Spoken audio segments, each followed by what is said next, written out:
We, the SPED educators, not just educate people with special needs for the sake of our responsibility.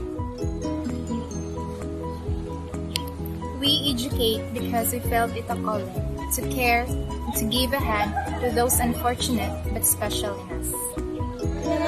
Good morning, children. Good morning, Teacher Pia. We treat them as a family, not as an individual, because they have a special place in our hearts.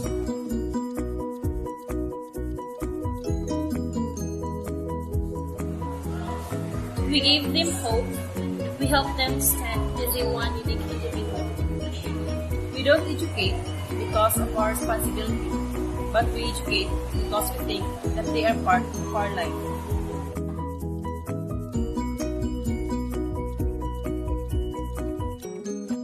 We belong to SPED Advocates.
We, the SPED educators, not just educate people with special needs for the sake of our responsibility.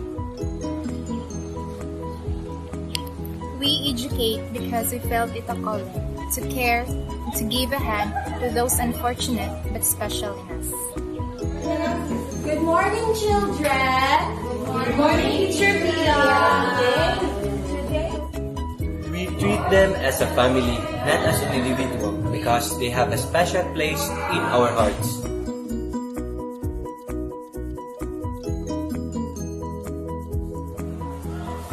We gave them hope. We help them stand as a one unique individual.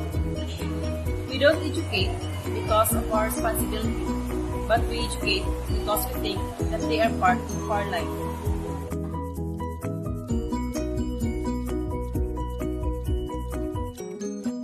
We belong to sped advocacy.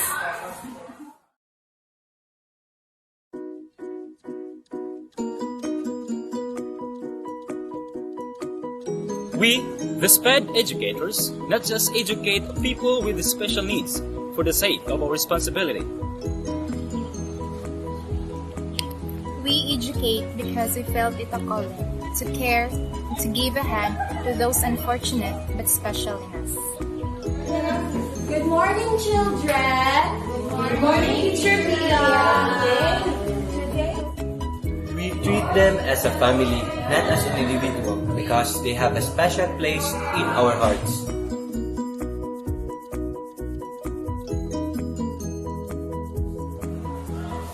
We gave them hope. We help them stand as a one unique individual. We don't educate because of our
again tonight for this webinar series. This is the third session out of the 5 sessions of this webinar series the USJ-R College of Education has prepared for all of you. I am Miss Chini once again, a faculty member of the College of Education, your host for this evening at your service. If you are watching via the Facebook Live right now and you can hear me, kindly please show me your like button. Hit the like button for me, guys, or the heart button, so I would know that you can hear me.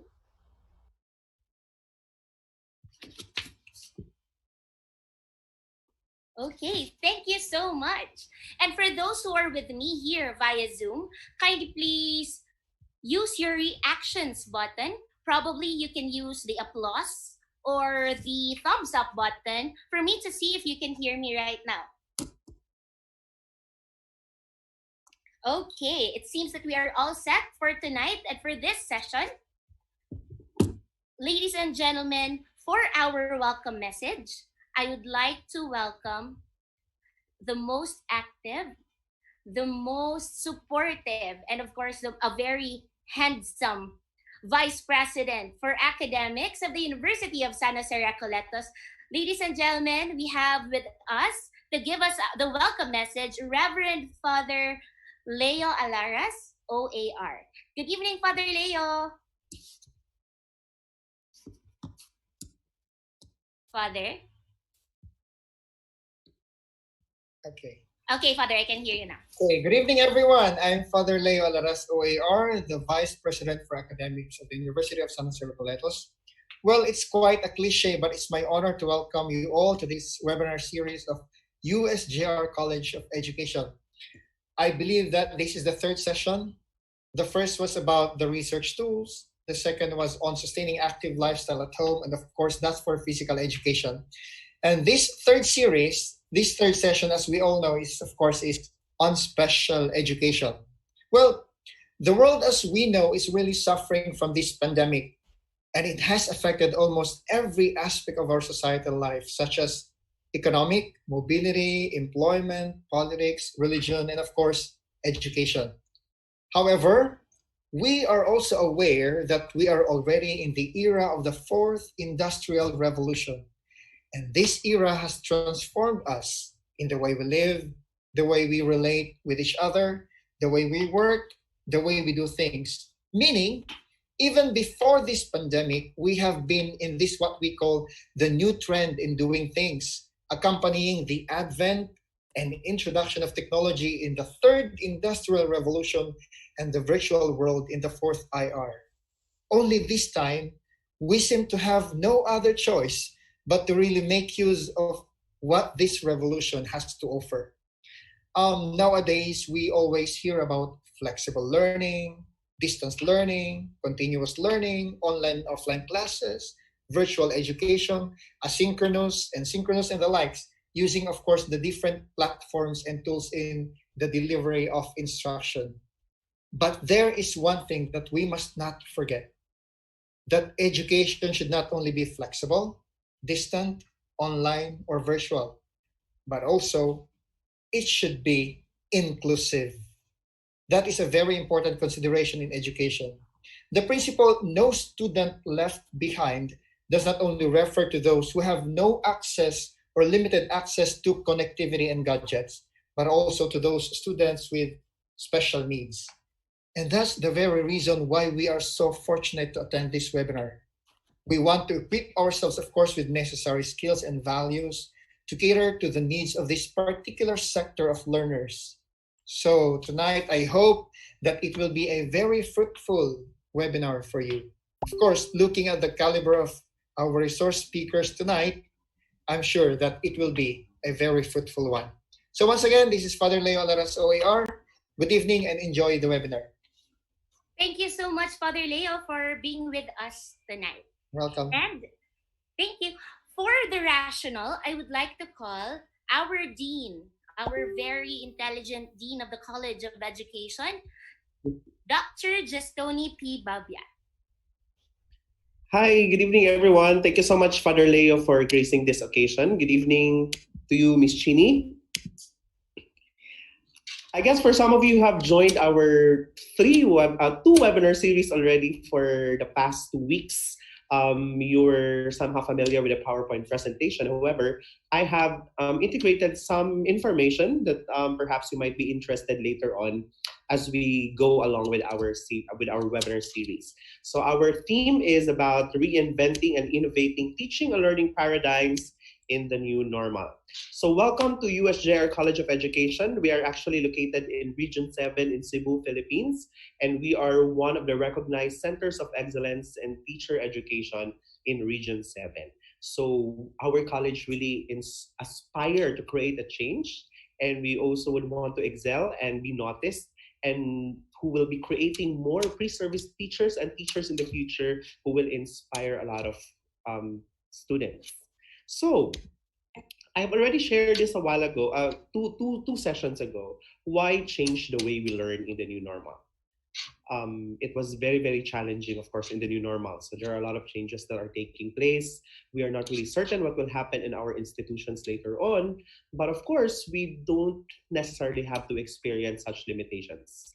And even if we are in our homes, we can actually use these limitations in order for us to learn something and to enjoy it at the same time while learning. So we explore the 21st century skills, and it requires us therefore to be creative, innovative, and at the same time critical learners. And since we are into innovation, we also are encouraged to utilize our existing knowledge and skills, strengthen them as we learn, relearn, and unlearn some of them.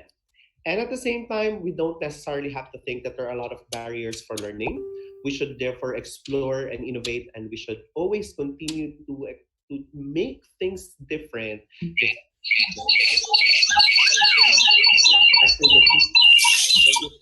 Approaches towards collaborative learning. And of course, as what Father Leo mentioned a while ago, our very young vice president mentioned that there are a lot of tools for learning. It could be synchronous, it could be asynchronous. It may not necessarily be flexible, but of course, you always have to fit in to the needs and expectations of the students in the new normal. So before I'll simply end my presentation today, I'd like to share to you some of the infos or updates that you can see in our USJ-R COE hallway page. There's already an available tool or guide for effective dissemination of the Asia Pacific ESD Teacher Competency Framework. This is the project that we created with Okayama University, UNESCO Japan, and UNESCO Bangkok. So for those our guests in the different teacher education institutions in the Philippines who are watching right now, this is a very good tool or a guide, in order for you to understand deeply how to integrate education for sustainable development as part of the teacher competency framework in our teacher education curriculum. So you can stand by and stay and check later our USJ-R COE hallway page for the copy of this.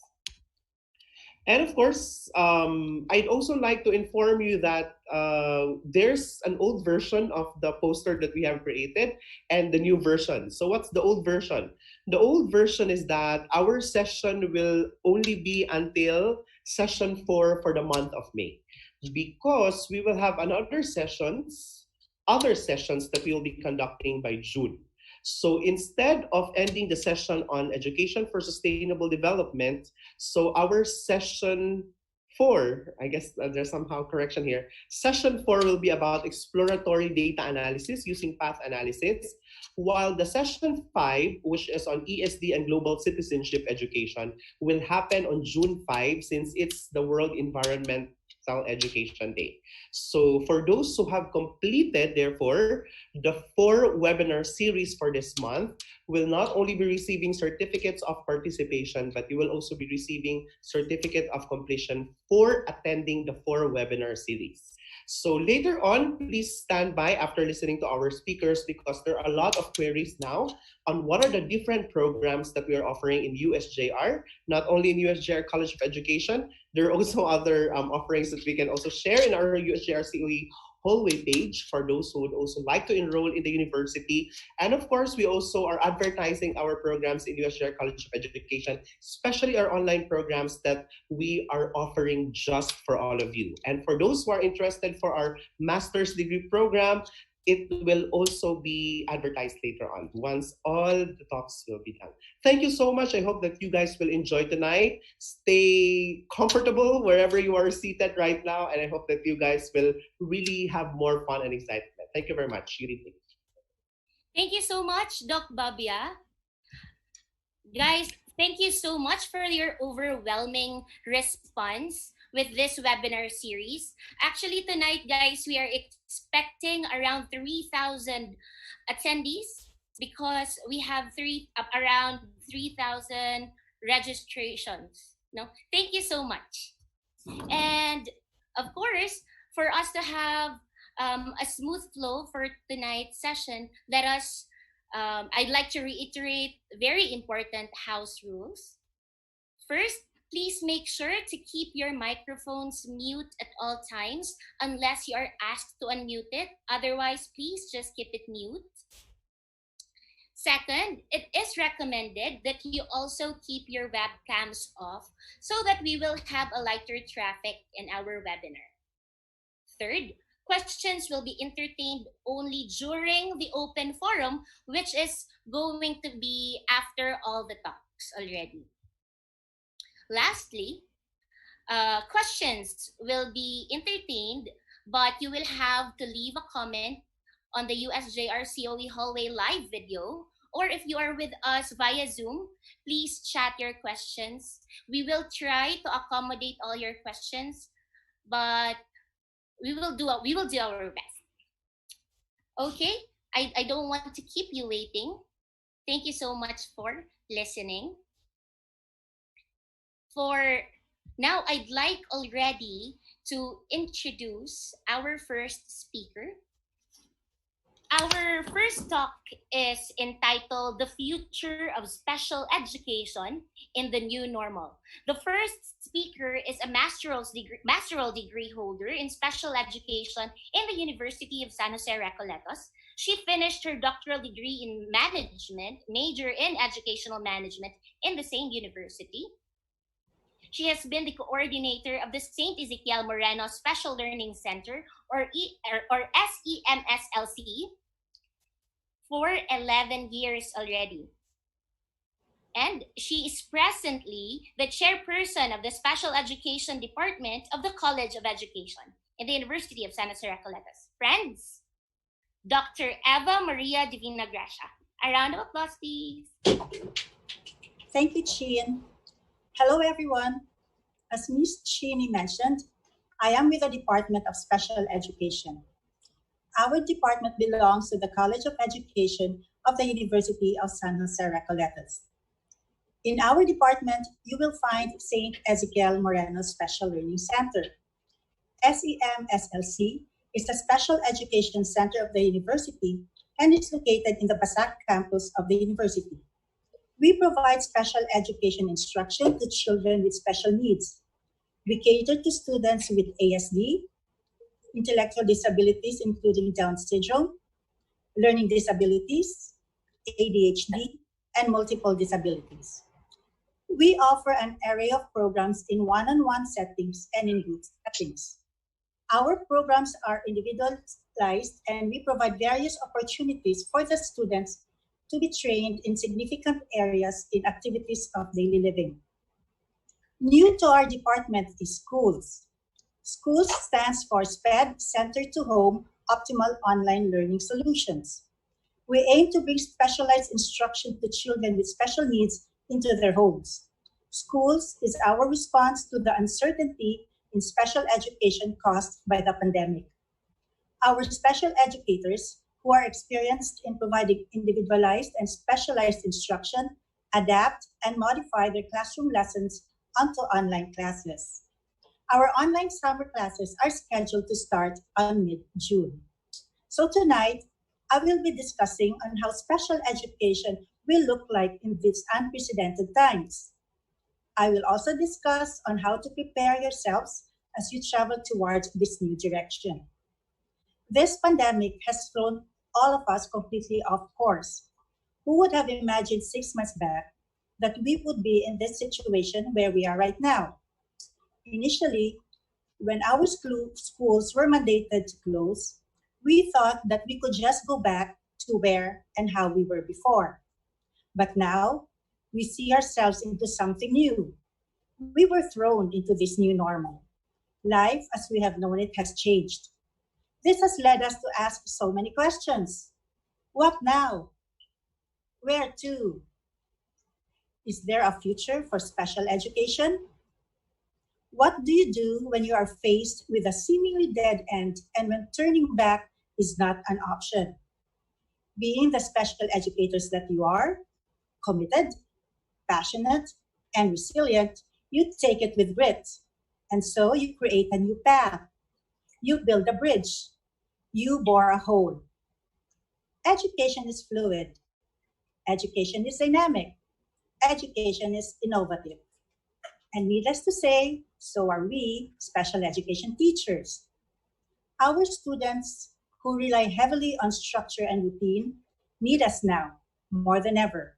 There is nowhere for us to go but forward. So again, what now? Where to? Recalling the guidelines set by our authorities, we note of some terms no longer new to us. Social distancing, wearing of masks, proper hand washing, proper cough etiquette. So, if we were to strictly abide by these guidelines, why can special education classes resume when regular classes open? So this is why. Before I proceed, the child in this picture is one of our students. You may be seeing more of his pictures throughout this webinar. We have been given consent by his parents for such. They have been very supportive during our practice online classes, and we thank them. And so we continue.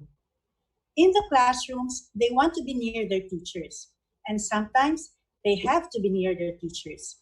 Most students with special needs are unable to comply with the guidelines set for the prevention and protection from the virus. So you may ask, why don't you teach them? Yes, we can teach them, but not in school for sensible reasons. Everyone has been talking about working online, working from home. It may never have crossed your minds that initially you, a special educator, would venture into such enterprise. But yet, a viable option would be delivering instruction with distance. Let's go into terminologies first. You might already have heard of the terms distance learning and online learning. These terms are sometimes interchangeably used, but are they really the same? I have come across different interpretations of the terms from online dictionaries and from education providers. I am not trying to confuse you, but I would like to share with you on how schools out there defines distance education and online education. Number one, some say that they are the same thing. Number two, some say that they are actually two separate entities. Number three, some say that one is part of the other. Let's look into these. Number one, some say that the term distance learning was created as a marketing strategy for those schools offering online learning, and that they practically mean the same. Number two states that they are different. In this comparison, there are three major differences that would be in location, interaction, and purpose. In online learning, the student can be in the classroom with the teacher while working through digital lessons. In distance learning, the student works online at home where the teacher assigns work and checks in digitally. Interaction between the students and teachers also differ. In online learning, there is in-person interaction on a regular basis, while in distance learning, there is no in-person interaction. Distance learning relies heavily on digital forms of communication, such as messaging apps, video calls, video conferencing. discussion boards, and your school's learning management system, or LMS, of which USJ-R has. The final difference in the second definition is that the goal of the teaching strategy. Online learning is designed to be used in combination with a variety of other in-person teaching methods. So in other words, it is just a supplement to provide a variety of learning opportunities for the students. While distance learning delivers instruction solely online. It is designed in order to be accessible no matter where you are in the world. So this can be done through webcams and video conferencing platforms. Now, number 3 states that they are related. The third defines distance learning as a form of education where there is no face-to-face interaction and that the students stay home. This is quite similar with number 2. But look at the diagram. We see that online learning is just one type of distance learning. Distance learning, as I had said, was originally created for those who cannot have access to the classroom. Education was done through correspondence, wherein students receive their materials through the mail. However, with the advancement of technology, education could be received through online means, bringing about electronic learning or e-learning. So e-learning gives access to the material through the computer using CDs, DVDs, USBs, and computer-based applications. Online learning is a form of electronic learning, but this requires access to the internet. Online learning is more interactive as it allows communication in real time between the teacher and the students. Study material can be downloaded from the internet and assignments could be submitted online. Assessments are also completed online. Students can also attend webinars and participate in virtual classes. Early this month, our Department of Education, through its Memorandum number 50 of 2051, number 51 of the 2020 series, has called for the utilization of the distance learning modality. So considering our technology here in the Philippines, the definition of distance learning that we are going to adopt will fall under the third definition which I presented. Since technology is not readily available for all, teachers can utilize correspondence learning or electronic learning. This means that some of the learners will receive their learning materials maybe in the paper form or CDs, through mail, or through pickup in schools or designated areas. So because of the differences of the situations in our communities, DepEd asks for flexibility, as it says there is no one-size-fits-all. It also asks that parents, along with the teachers, should also be at the forefront of distance education. Please note that as of now, there's no set international standards for distance education. Another term that I would like you to take note is that distance learning refers to the learning from the student side, and distance teaching refers teaching from the teacher side, and which makes distance education. So that means distance education is distance learning plus distance teaching. So now we've got our terminology settled. And I hope that you now see that our viable option for special education is distance education. So distance education can continue without disruption events like COVID-19 pandemic and ensure the safety of our students. You may have doubts about the quality of online learning. In fact, it creates a stigma of being of lower quality than face-to-face learning, even if research shows otherwise. Research shows that the design processes and the careful consideration of different design decisions have an impact on the quality of instruction. We will start now with an overview of preparing ourselves for distance learning during this pandemic. As we find ourselves scrambling towards technology in a very much fast-forward pace, we need to equip ourselves with timely strategies to provide differentiated special education to our students. In this webinar, we will be sharing with you steps on how to move towards online teaching and strategies for adapting the lessons.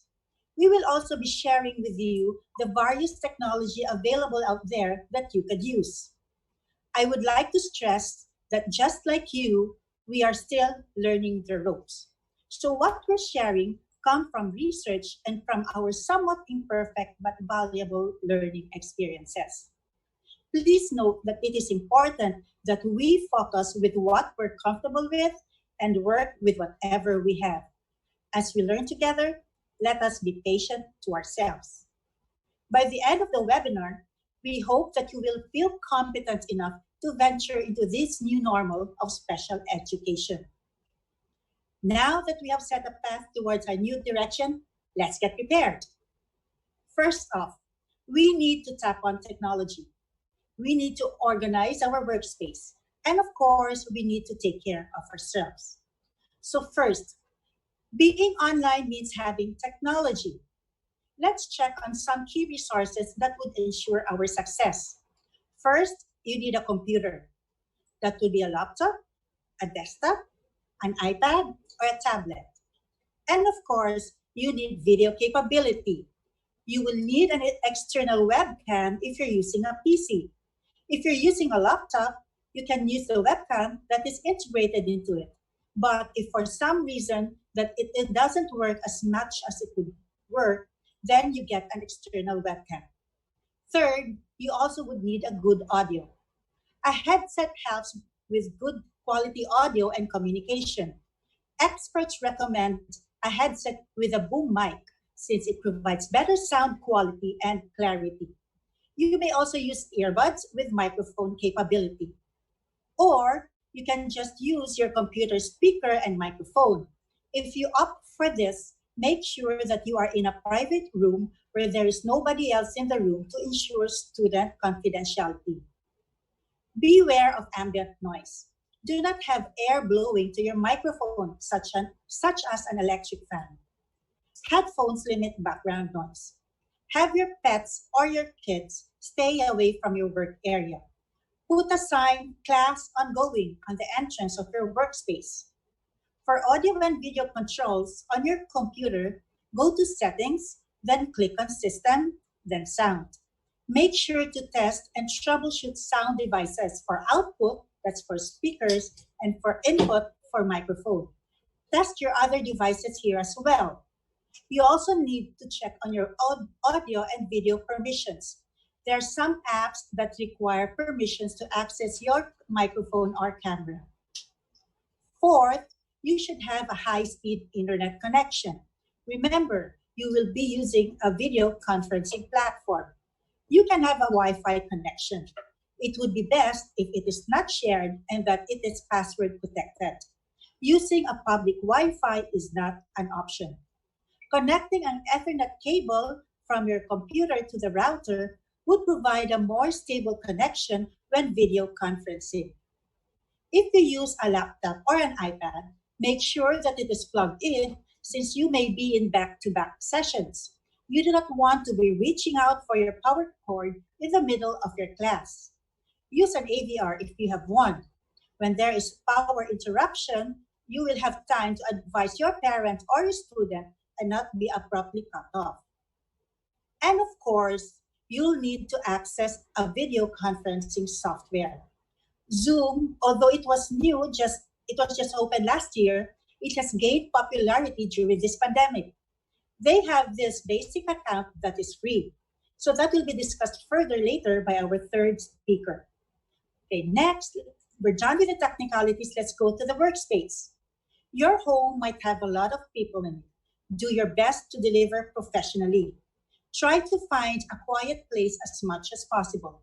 Have a solid wall behind you or choose a preset background. Limit background distraction. Avoid clutter.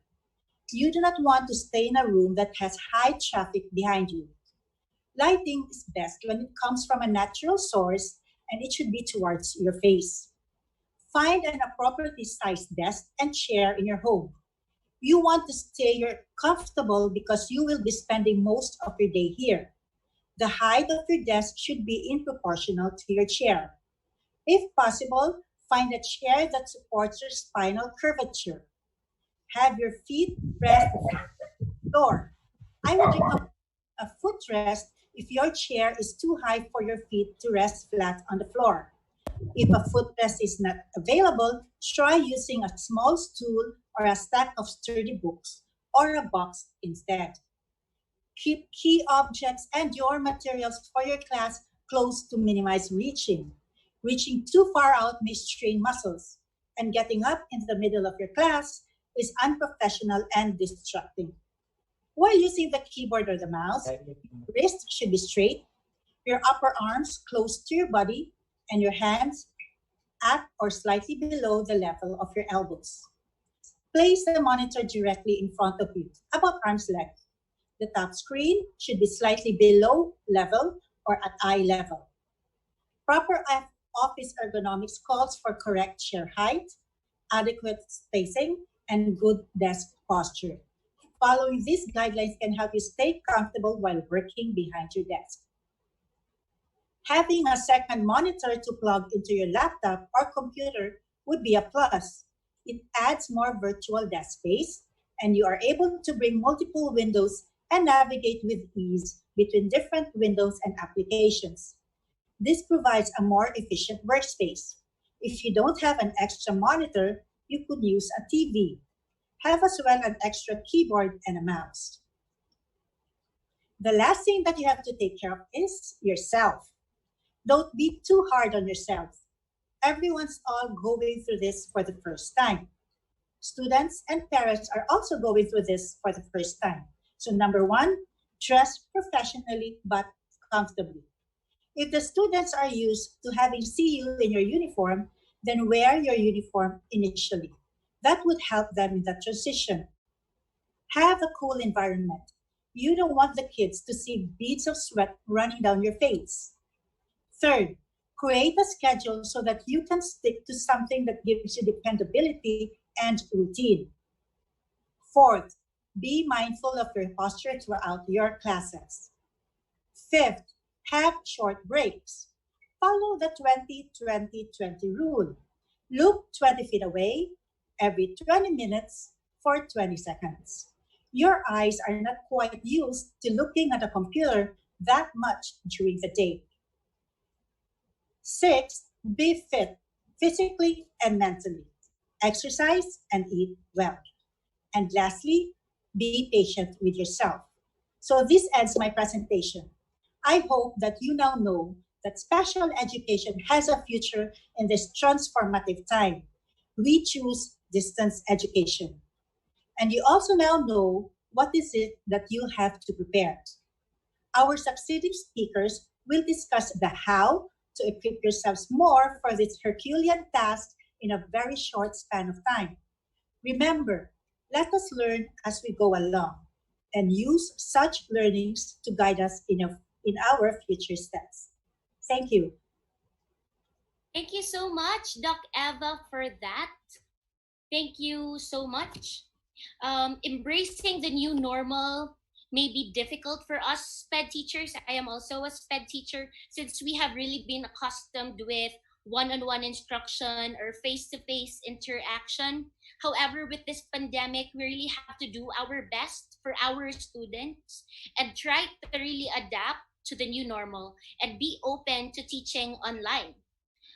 To help us with this, now let's listen to our next speaker who will educate us on the varieties of instructional materials online. She is a cum laude graduate of Bachelor in Elementary Education, major in Special Education in the University of San Jose Recoletos. She took her master's degree in Special Education in Cebu Technological University. She has been a SPED teacher in St. Ezekiel Moreno Special Learning Center, or SEMSLC, for 7 years. Ladies and gentlemen, our second speaker, Mrs. Vanessa Mangalay. Hello, everyone. I'm Teacher Van, and I'm going to move on to the second part of this webinar. I will share teaching strategies that can be adapted to online instruction. But first, I would like you to know that in an online class, especially with our special needs students, a parent must be somewhere near the student or someone must be accompanying the student during the online session. Parent involvement is generally a key indicator of a successful online class experience since children in general do need much more direct supervision on virtual learning. So, okay, let's move on to the teaching strategies. The first one is engage your students. Engaging students online is different from engaging them with your physical presence in a classroom. Use enthusiasm and amplify your body language and tone of voice. Some of these don't come quite as clearly as if you were physically in the same classroom. Also, maximize your space. You can move up close to the camera or you can lean further back. The important thing is that the students see movement and they see emotions in those movements. Have your materials prepared beforehand. Have patience for you and for your students. We're all experiencing these school closures for the first time as a result of COVID-19. So establishing your presence will signal to your student that you're visible, you're available, and you'll be welcoming them to a new online learning environment. Remember, they might be confused for the first time, so enthusiasm and tone of voice can ease their stress.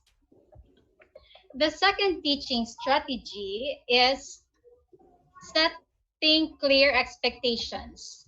You need to orient the parent beforehand so that they will know when and how to assist or give prompts to the child during the online classes, though of course they will be reminded from time to time. Set a routine on what should be done first and what should be done next. It is important to have a to-do list or a picture schedule that you will be showing to your student before the lesson starts. You also need to communicate regularly through email, phone calls, video conferencing, and sending messages.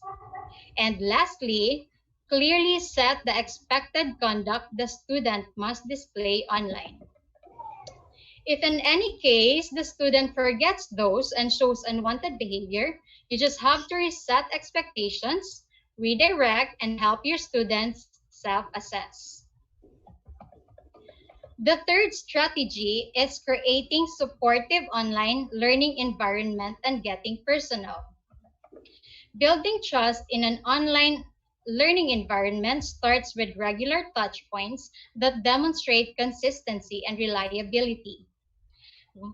Whether you work with students one-on-one or in a small group, facilitate opportunities for collaboration during a session as well as outside of a live online class. There are different applications that you can use to communicate to your students and collaborate with their families. There is Flipgrid, Remind,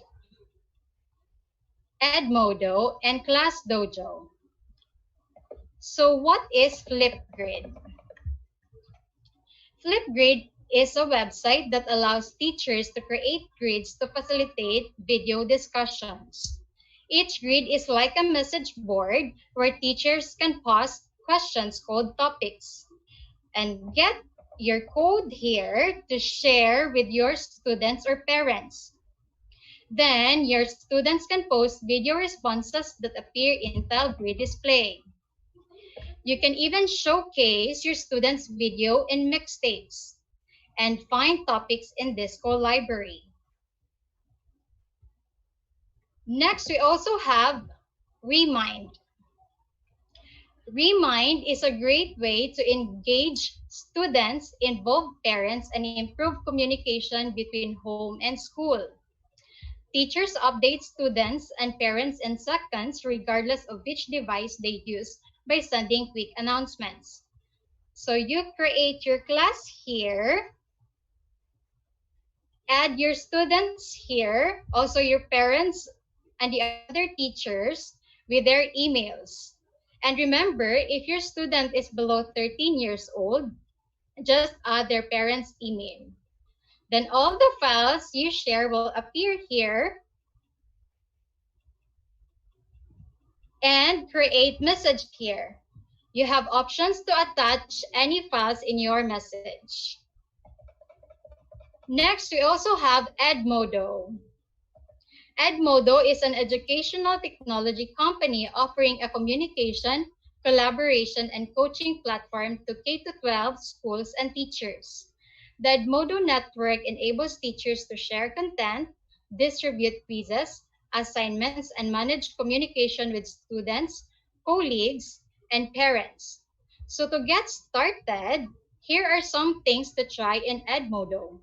Create a class, add students, send a welcome post, create and send assignment, create and send a quiz.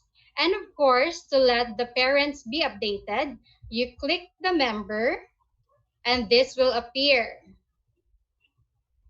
There's a connect parent button and click that, you will see this.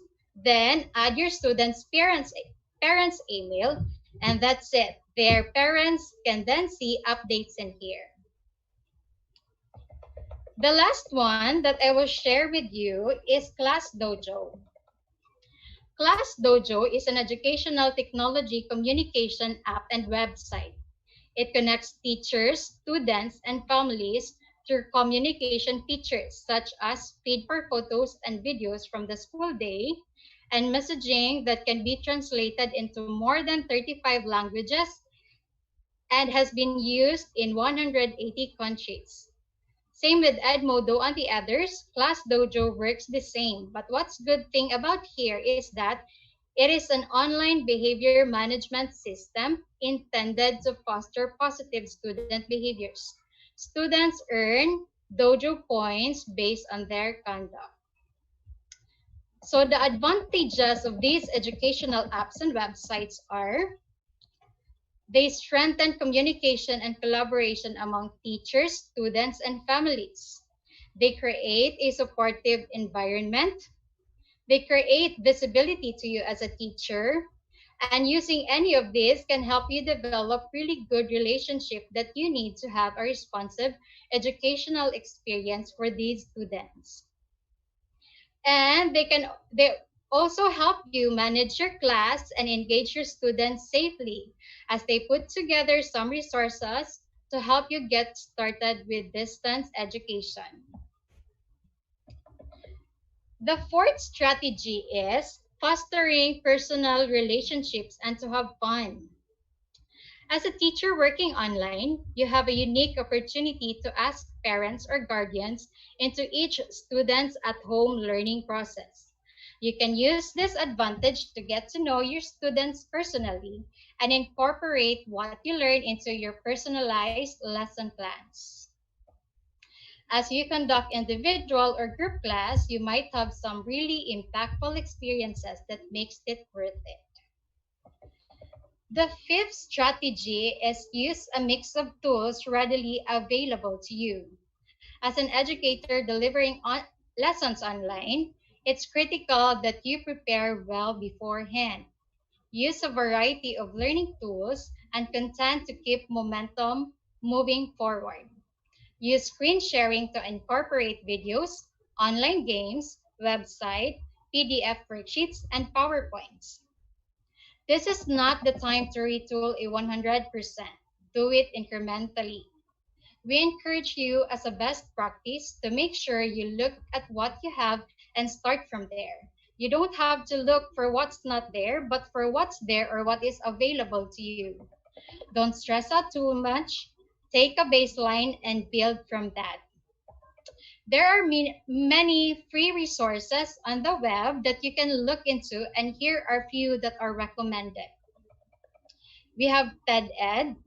It has a lot of free materials and built-out lesson plans. The TED-Ed project makes short video lessons worth sharing, aimed at educators and students. We also have Scholastic. It has a lot of really good free materials too, more on books and educational materials. Also, we have News to You. News to You is a special education software. For now, they offer good materials for free. And you can also use Google Forms. Google Forms is a survey administration app. Here, you set up your own survey form and send it before your class to your student or parent. It allows you to gather insight into that student before a session. This can also be used as a way for student feedback, self-grading, and self-assessing. The next strategy is breakout rooms. Zoom has this option for breakout rooms. Your students can engage one-on-one to answer questions. They can engage in small groups to do research projects. You can also close those breakout rooms and bring everyone back to the main video room. If you don't want to use breakout rooms, you can show a list of things to achieve before your lessons. You include break time in this list. Special needs students need breaks from time to time to prevent stress and prevent them from getting upset. Break is actually a reward for our students where they can do whatever they want. Remember, the purpose of a break is to provide an appropriate escape. And the goal of a break is to prevent emotional or physical outbursts. The seventh strategy is divide equal pattern of activity. Focus on task analysis and chaining. Break learning into smaller chunks and patterns of activity. Task analysis can help you as an educator transition online. Take smaller chunks and prepare in between those teaching opportunities. And the last strategy is to make sure to solicit strong feedback. That's feedback from teacher to student or from student to teacher or parent to teacher. Feedback helps us to reflect, prepare, and instruct personalized learning to that student. Utilize Google Forms or other means to solicit assessment in addition to you providing reinforcement of positive behaviors and redirection. These strategies mentioned will hopefully help you get up and running. Some may not be new to you, but these will help you realize that you are in a very good spot. So now, I'll be discussing with you the importance of having a schedule. Scheduling is the art of planning your activities so that you can achieve your goals and priorities. When it's done effectively, it helps you understand what you can realistically achieve in your own time. And as a teacher, working online, you have to be organized. And to be organized, you have to create a schedule and stick to it. Plan morning and afternoon routines. Don't forget to plan emails, phone calls, live sessions with students, follow up, meetups, breaks, walks, and even lunch. Your self-care is critical, as mentioned by Dr. Divina Gracia. And the first step to minimizing stress in your day is to create a structure and stick with it. This might seem obvious, but if you're teaching online for the first time, you do need to consider your routines in a very different way. You won't have physical contact, and communication needs to be much more intentional. In addition to planning your own routine, help students plan their own routine or ask their parents to make a routine for them. Students, especially the fragile and high-need students we serve, learn better when they have dependable and predictable schedules. Google Calendar is an easy app to use for routine and schedule setting. So what is Google Calendar? I know most of you here is familiar with Google Calendar, and for some, they might be using it already. For those not familiar yet, Google Calendar is a time management and scheduling calendar service developed by Google. Google has a lot of services that will help us with our everyday lives and, of course, in our virtual education in the new normal. Google Calendar allows users to create and edit events. So now that we're done with those teaching strategies and tips for a better virtual education, let's now proceed to knowing the different technologies that would help us deliver our lessons online or offline. We have here the different levels of support that we can use for our delivery. Of course, the different levels of support that we can provide depend mostly on the level of technology that we have available either to us or to our students or their families. The first level is the basic tech. It provides a lot of different indirect services like making phone calls, text messages, chats, emails, and even traditional mail and picking up and delivering of the materials and resources. Next is the moderate tech. Here, there is a little bit more involvement. It incorporates the use of different collaborative e-learning or online learning platforms to provide those resources and supports. Think of Google Classroom and Seesaw as an actual virtual classroom. This is very similar to basic tech, but the only difference between them is that these supports are fully integrated into a more structured and more collaborative program. Lastly, and the most involved form of providing distance learning support is the direct service or online model. Here, access to the platform cameras, microphones, and even screens is a vital factor. The use of Google Hangouts Meet, Zoom, WebEx, and Doxyme are your options for delivery of lessons.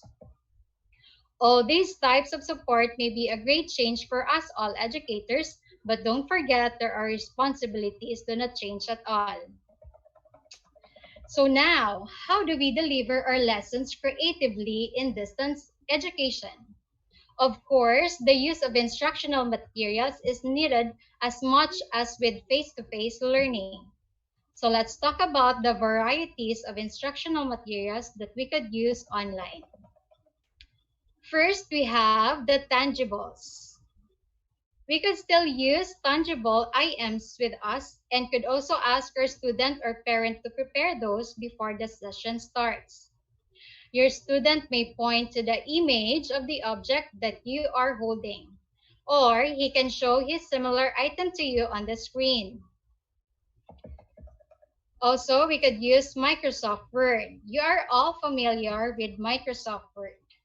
You can use this program too. You can create instructional materials by adding or inserting characters, shapes, clip arts, or images. Sharing it to your student can be done through email or even share screen on Zoom or present screen on Google Meet. Next, we have the Microsoft PowerPoint presentation. As with MS Word, you can also utilize Microsoft PowerPoint presentation. Creation and sharing of the instructional material is similar to that of MS Word. Fourth, we also have Google Slides. Somewhat new to most of us is Google Slides. It is similar with the Microsoft PowerPoint presentation, but the difference between them is that you'll be working on and presenting the slide on the web. Google Slides allows you to make interactive slides where you and your student can manipulate the objects on the slides to whatever instructions you give to your students.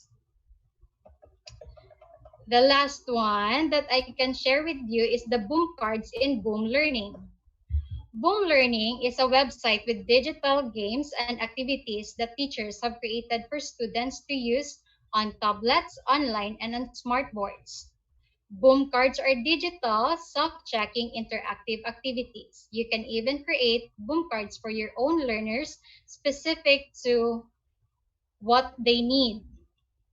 Boom learning is actually the same with those websites mentioned in the third teaching strategy, where you can create a class, add students, and get a report in a second. But what makes it different is the digital games and activities it offers. As what you are seeing right now is my account in Boom Learning. This one here is the library where you can see Boom Deck. Boom Deck is a set of Boom cards. And this one here is the Boom cards or the digital activity for your students. And that's it. I hope you learned something from my presentation, but don't worry, our next presenter will offer more detailed information on some of the things that I discussed. Thank you.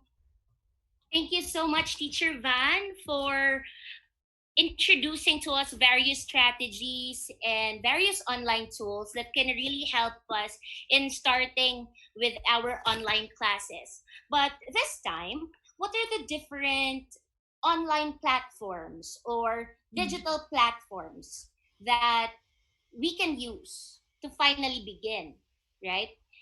This will be the topic of our third speaker. Our third speaker has been with us in SEMSLC for 3 years, and she graduated with a degree in Bachelor in Elementary Education, major in Special Education in the University of San Jose Recoletos. She took her master's degree in Special Education in Cebu Technological University. Friends, my former student, yes, she was my former student, Miss Hannah Clarice Eliseo. Hello everyone, good evening. I am Teacher Hannah and I am the third speaker for tonight. And I'm going to be sharing to you the different digital platforms that we can use for this distant learning. But before we jump right into that, I'm going to be giving you more additional tips on online teaching. The first that we have, acknowledge the new setting. Most of our students with special educational needs are routinary. Hence, they are used to having classes in the real classroom. And right now, it's important to acknowledge and tell them that we are going to learn in a new way. Another one, acknowledge the help. In the usual classroom settings, we have teachers who can help us. But this time, it's going to be the parents, the mom, or an adult who's going to help us throughout the session. And it's important to tell the child that mommy is going to be with us throughout the whole session. In addition, provide a list to accomplish. For these students, it's important to show to them the different activities that they're expected to do throughout the session. This list will serve as a guide for you as a teacher, to the students, and to the mother or the adults on where the class is going through. Another one is voice inflection. Voice inflection refers to the rising and the falling of your voices. Your voice is going to be your best management in your online teaching. Another one, use pictures to present steps. For these children, it's important to give them a step-by-step guide on how to perform things. Reinforcements. Reinforcements works best for these children. May it be a little achievement, but you can give them reinforcements. These reinforcements can be verbal praises, food, break time of their choice. But in this time, you have to communicate with the parents on what are the different interests of the child and to tell the parents when to give these reinforcements for it to be effective. And the last one, and the most important thing, communicate with the adults ahead of time. It's important to you to communicate with the parents and the adults 1 week prior to your session. You can give them ahead of time the worksheets, the activities, and the list of things that you're going to do for your session. Participants for tonight, as you can see in the screen, teaching online for special education is really challenging. And this is our challenge for all of us. They will behave in such a way in which we don't expect them to be. Now, all we have to do is to equip ourselves to make this work. Now, let's proceed to the different presentation programs that we can use for this distant learning. The first that we have is Google Slides. Google Slides is somewhat just like a PowerPoint presentation, but it's easier for you to navigate and is directly connected with your Google Drives. Google Slides and PowerPoint presentations almost have the same features, and both of these can be used for this distant learning. Google Slides is a presentation program included as a free web-based software Office suite offered to you by Google within its Google Drive services. Now, what are the features that Google Slides can offer you? With Google Slides, there's no need for you to have a special software because it's browser-based. As long as you have your Google account, you can create your presentations. And with Google Slides, it's directly connected to your Google Drives in which you can keep the presentations or share it for collaboration. Another feature that they have is that they have vast choices for templates because they have powerful shape engines and powerful fonts, as well as powerful editing features for customizations and animations. Another one with Google Slides, it's mobile ready. You can use your Google Slides in your phone. Sync across multiple decks. For example, with Google Slides, if you are going to create a presentation, but you left your laptop at home, all you have to do is to use your mobile, edit your presentation, and it's directly synced to your presentation that's left at home in your laptop. Voice type speaker notes. This feature is available for Microsoft PowerPoint, but you have to pay for a higher subscription plan. But with Google Slides, it's all free for us to use. Now, this is how it looks like if you are going to use Google Slides. With Google Slides, there's more options for you for images because Google Slides is directly connected to Google. Now let's go to another presentation program, and this is Google Classroom. Google Classroom has provided us with a paperless classroom. Google Classroom is a free web service by Google for schools that aims to simplify creating, distributing, and grading assignments in a paperless way. All you have to do is to create your own account, and then you can create your own Google Classroom and add all your students. Now, what are the features that Google Classroom can offer you? Number one, it's free. Anyone can use Google Classroom.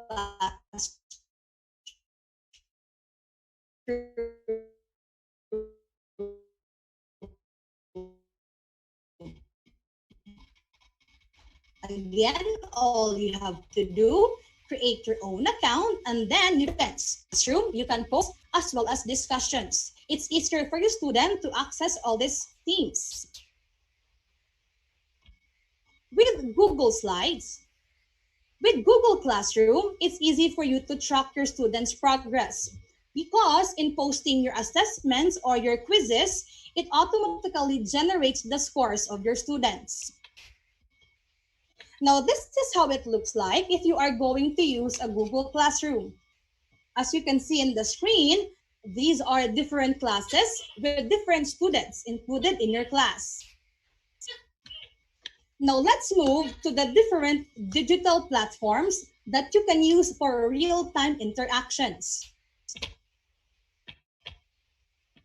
The first that we have is Skype. Skype is one of the most oldest video and audio conferencing program that you can use. It's mostly used for businesses, personal communication, and educational purposes. Skype is a telecommunications application that specializes in providing video chat and voice calls via the internet. If you are going to use Skype, it's free for you as long as you have the internet connection. With Skype, you can have one-on-one calls or group calls up to 50 people joining your call unlimited of time. Now, what are the features that Skype can offer you? Video conferencing and audio conferencing are some of the features that they can offer you, as well as web conferencing. With Skype, you also have the ability to share your screen. For example, you have a meeting and then you can share your presentations or so. Skype also has instant messaging. but you can only avail this privilege if you pay for a higher subscription plan. Skype can offer us different subscription plans that suits your needs. The first that we have is Skype Credit. It's actually a pay-as-you-go option, on which all you have to do is to purchase a credit, and you can call anyone anywhere in the world. This subscription is best for those who wants to pay only for what they use for. Another subscription plan is Skype Number. Skype Number is a number that you have to pay monthly. With Skype Number, you can call anyone in the world through mobile, landline, and answer them and call them through your Skype. This is your best option if you have relatives who are living abroad or if you want to travel abroad. The last subscription that they have is Skype to Go. It's also a pay-as-you-go option. People can call you all over the world by giving you a local number. This is the best option for you if you want to avoid international calling charges. And this is how it looks like if you are going to have a meeting using your Skype.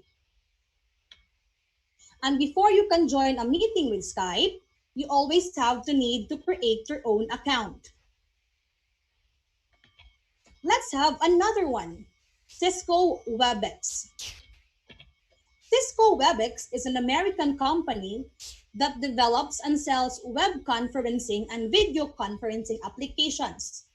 Cisco WebEx provides you 100 participants during a meeting, unlimited of time, and that's their free plan for all of us. Now, what are the features that Cisco WebEx can offer us? The first is video and audio conferences, in which we teachers and students can use mostly. Another one is the ability to share your screen. In Cisco WebEx, you have the ability to share the screen to anyone joining your meeting. They also have remote control sharing, on which if you are going to share your screen with worksheets, your students can answer and manipulate the screen. Cisco WebEx can also provide us with subscription plans. The higher the plan that you get, the more privileges that you have. They have Starter, Plus, Business, and Enterprise. Now, most of the people prefers using Cisco WebEx more than any other of the platform. It's because even before this pandemic happened, Cisco WebEx provided us with more number of people who can join the meeting, up to 100 people, and it's unlimited of time. Now, this is how it looks like if you are going to use Cisco WebEx in your conferencing call or classes. Now, let's have another video conferencing platform, Google Meet. As this pandemic crisis, a lot of people has been using Google Meet. Google Meet is formerly known as Google Hangouts Meet. In Google Meet, you can have up to 25 people joining your meeting, unlimited of time. With Google Meet, all you have to do is to create also your account, and then you can join or host your own meeting. Google Meet is a video conferencing calling platform designed primarily for professional use, which links remote colleagues together for real-time interactions. Now, what are the features that Google Meet can offer us? The first that we have, it's easy for you to join meetings. You can join through your mobile as long as you have your data connection. With Google Meet, you can also share your screen to everyone, as well as those people joining your meeting can also share the screen. Now, if you're going to pay for a higher subscription plan, you'll have a real-time closed caption interactions. And with Google Meet, the meeting creator or the host is the one who has the ability to remove and let someone join the meeting. In addition, Google Meet also can offer us record screen. You can record your screen and use it for future purposes. With Google Meet, it's easier for you to access all of the platforms because you only have to need one account. With your one account, you can join Gmail, Google Drives, Google Classroom, Google Slides, and alike. Google Meet also has provided us with different G Suite membership tiers.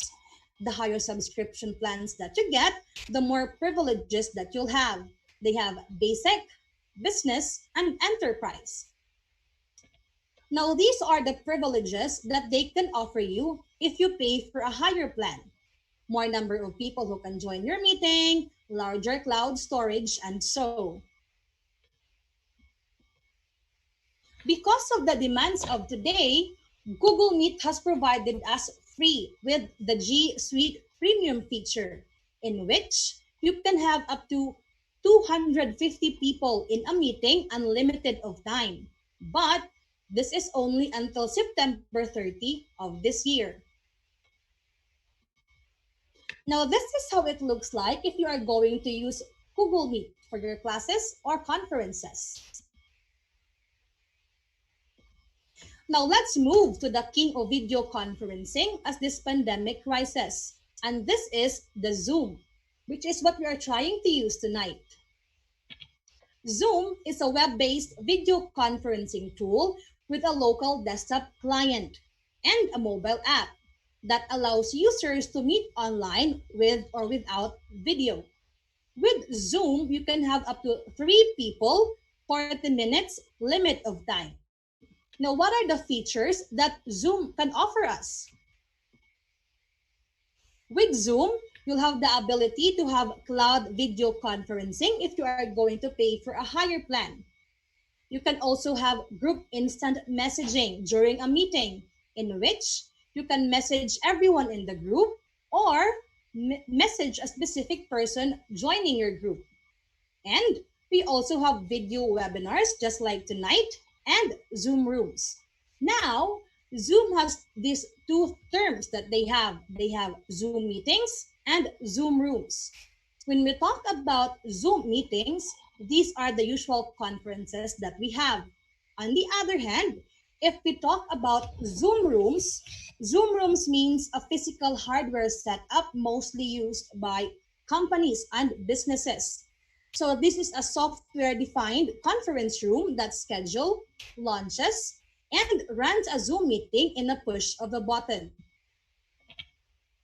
With Zoom, you can join a meeting without creating your own account. Now, if you want to host a meeting, it's important that you create your own account. You can as well schedule your meetings ahead of time. And the ability to share your screen with Zoom. In Zoom, this feature of sharing your screen will give you the ability to share to everyone joining your meeting. And also, all the people who are joining your meeting has also the ability to share your screen with the permission from the host. Another feature that they have is record session. In Zoom, you can record your session, but in order for you to download that session for future purposes, you have to pay for a higher subscription plan. Now, one of the best features that Zoom can offer us is the transfer of control in terms of the screen, the mouse, and the keyboard. Your students has the ability to manipulate the screen or answer the worksheets that you are sharing. And they also have this feature in which you can draw and write together with your friends.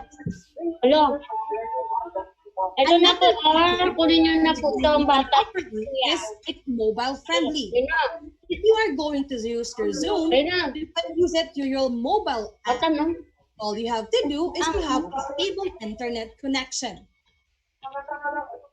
With Zoom, the host or the meeting host has the ability to mute everyone joining the meeting in order for us to mute the participants and for us to avoid distractions and noises. And because this feature has provided us interaction.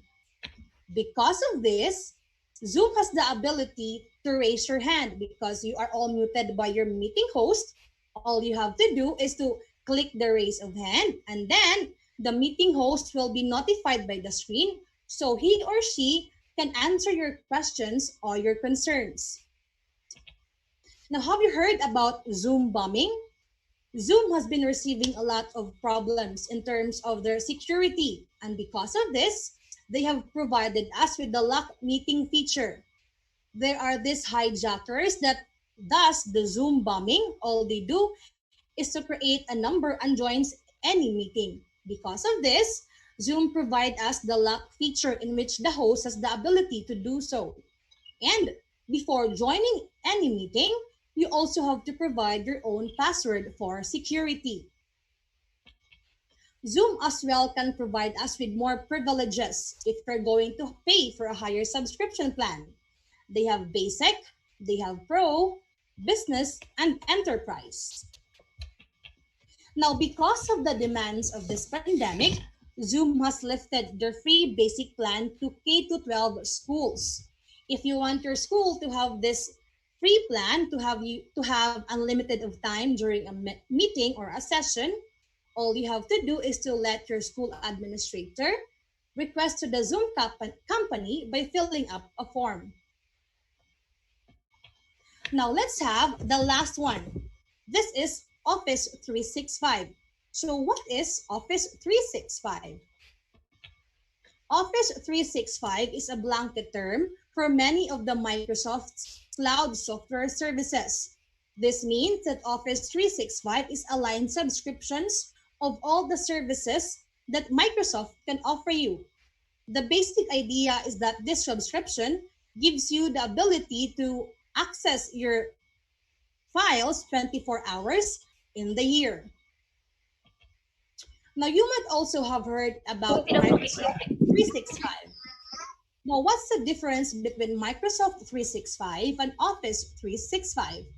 When we talk about Microsoft 365, these are the bundle of services that Microsoft can offer you, in which Office 365 is included. And these are the different applications that Office 365 can offer you and that you can use. First, we have Excel, we have PowerPoint presentation, we have Microsoft Word, and so they also have the Skype. Now, what are the features that Office 365 can give us?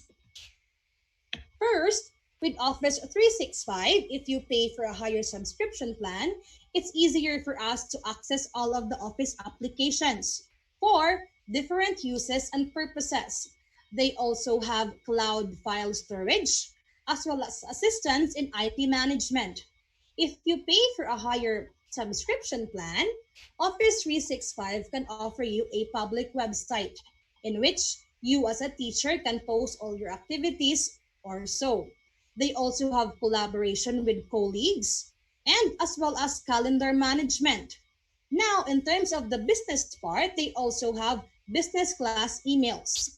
Office 365 also can offer us instant messaging and video conferencing using the Skype. Now, it may seem to you that Office 365 is business-like, but this platform is going to be very helpful for us and efficient for us because Office 365 seems to be a one-stop shop with all the things that we need. Now, Office 365 also can give us different subscription plans. The higher the plans that you get, the more cloud storage that you'll have, more people who can join your meeting, and more access to all the applications. And that's it for all the digital platforms that we can use for the online teaching. Now, whichever of these platforms works best for you, available for you, and easy for you, the most important thing to take into consideration is the goal and the purpose in making this distant learning a successful one for these children with special educational needs. Now, before I leave you tonight, I'm going to leave this with all of you, and this is inclusive for regular and special education. Every child deserves a champion, an adult who will never give up on them, who understands the power of connection and insists that they become the best they can possibly be. Teachers, students, individuals joining us tonight, distant learning for special education may seem so challenging for us, because it really is. But it is never impossible. Thank you so much, everyone, and have a great evening. Thank you so much, Teacher Hannah. Those are all really very helpful. Some of those platforms are actually new to me as well. So we'll check it out after the webinars. Just a very quick reminder, kindly please make sure that you turn your microphones off. Thank you so much for your cooperation. And by now, I know that you're still asking yourself, is this really doable? How can I make this work? Is online teaching really applicable for my kids, for my students? I know that these are some questions that you have in your mind, or how can I monitor their behaviors? I can feel you. I'm also a sped teacher, but then again, this is all very new to us. But we can make this work.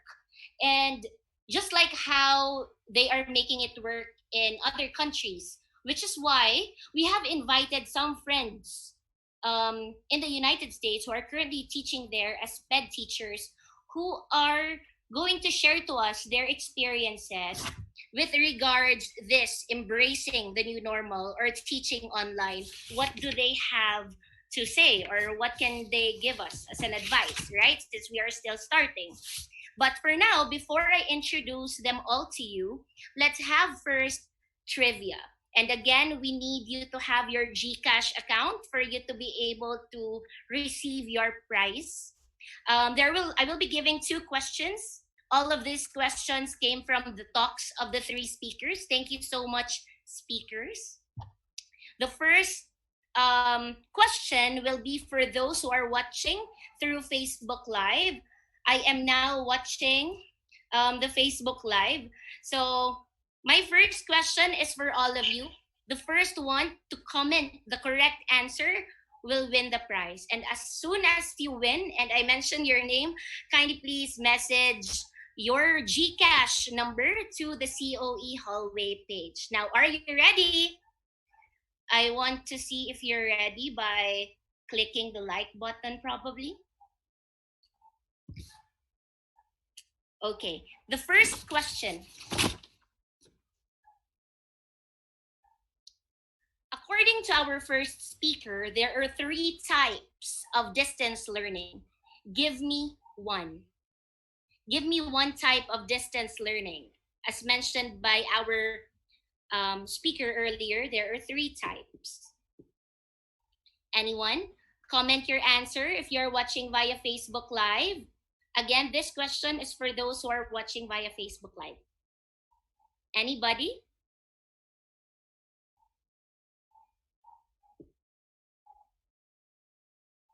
Okay.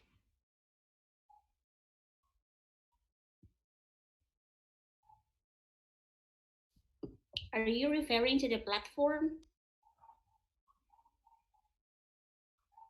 The 3 types of distance learning. Okay, I think we already have a winner. Akuma Braven. Did I say your name right? Akuma Braven answered online learning. Thank you so much. Message COE hallway. Your answer is correct. Online learning. There are 3, right? Online learning, electronic or e-learning, and correspondence learning. Thank you. Next question is for those who are those who are in Zoom with us right now. So to give us your answer, yes, I can see that some of the participants here answered also. The question was not for you. This question, however, is for you. Are you ready, those who are in Zoom? The next question is, it is a free web service by Google for schools that aims to simplify creating, distributing, and grading assignments in a paperless way. Okay, the correct answer is Google Classroom by Herschel Maristanes. I think, yes, she was the first one to comment the correct answer. Herschel Maristanes, message COE hallway, give us your GCash account so that we can give you your prize. Thank you so much for participating with our trivia questions. This time, I'd like to introduce to you our guest speakers from US. Okay, so the first speaker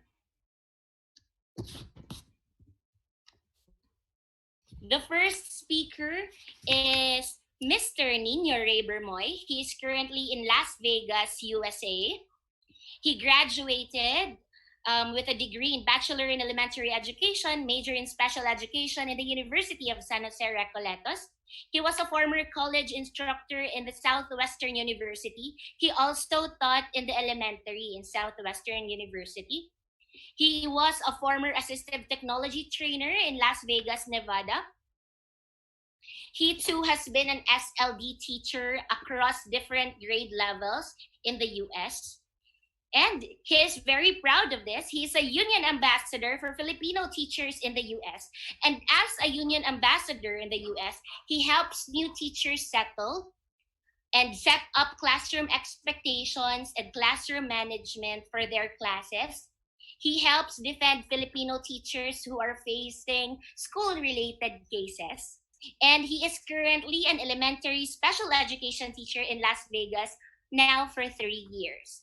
Ladies and gentlemen, that's Mr. Nino Ray Bermoy. Next is, I'll introduce all of them at once. We have Miss Paul-Cherry Gohetia, Las Vegas, Nevada, USA also.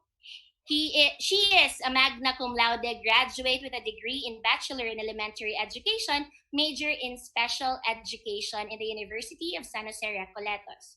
Master's degree in Special Education in Cebu Technological University was also, and she taught in the department of the in DepEd. No, she taught in DepEd for 4 years in Zapatera Special Ed Center as a sped teacher. She also taught in Inayawan Elementary School here in Cebu for a year in grade 4 level, and is currently a primary resource teacher at Clark County School District, Las Vegas, Nevada for 3 years. Next speaker following Ms. Gohetia is Mr. Giancarlo Espiritu, who is currently in New Mexico, USA. He's a Bachelor in Elementary Education, major in Special Education, graduate in the University of San Jose Recoletos. He holds a master's degree in Communication Disorder in the University of the Visayas, and a former special education teacher in SEMSLC, former professor in the University of San Jose Recoletos College of Education, and he has already been teaching in Albuquerque, New Mexico, USA for 3 years.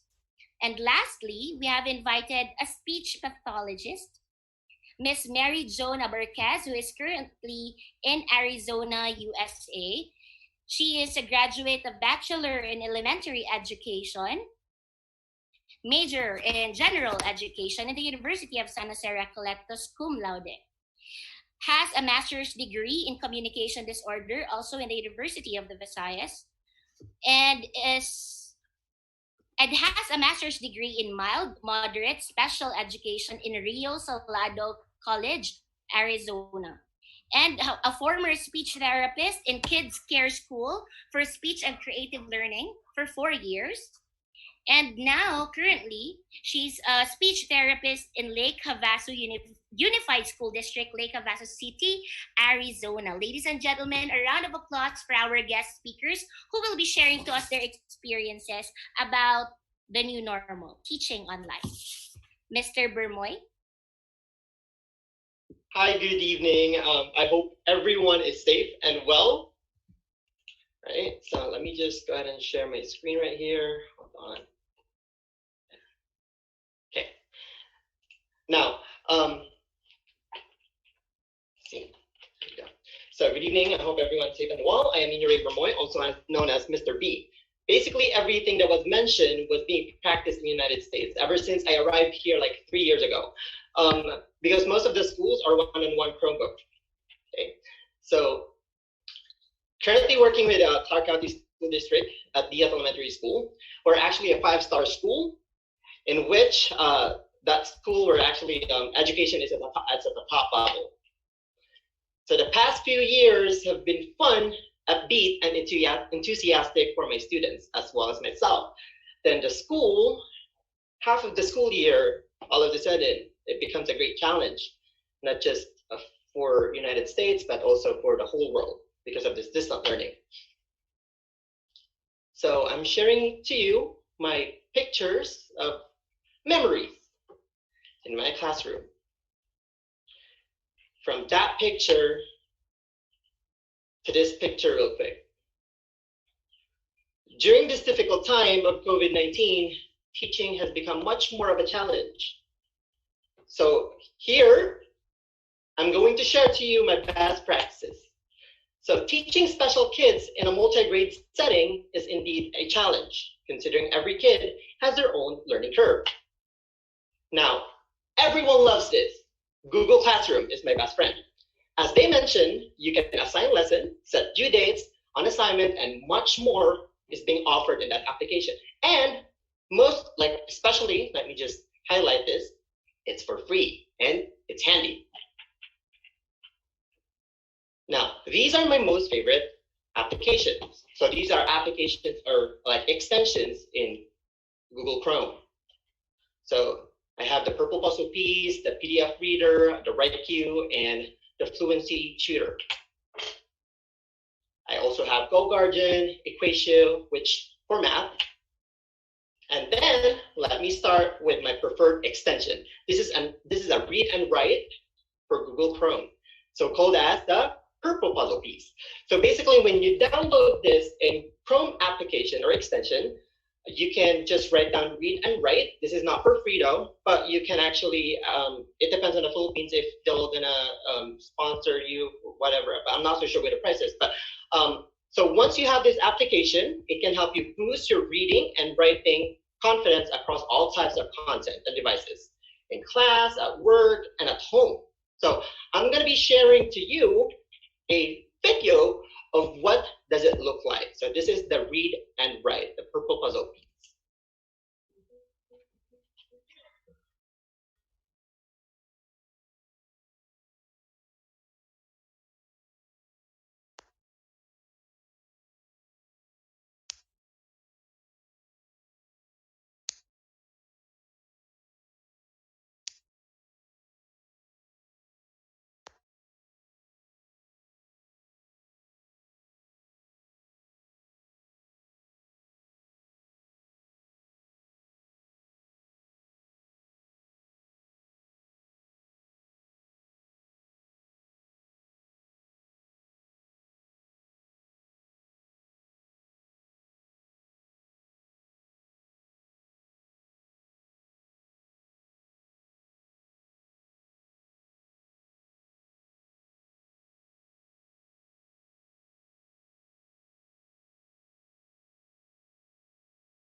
There's no audio. Yeah, Sir Nins, we are not hearing any audio. Would you like to explain the video?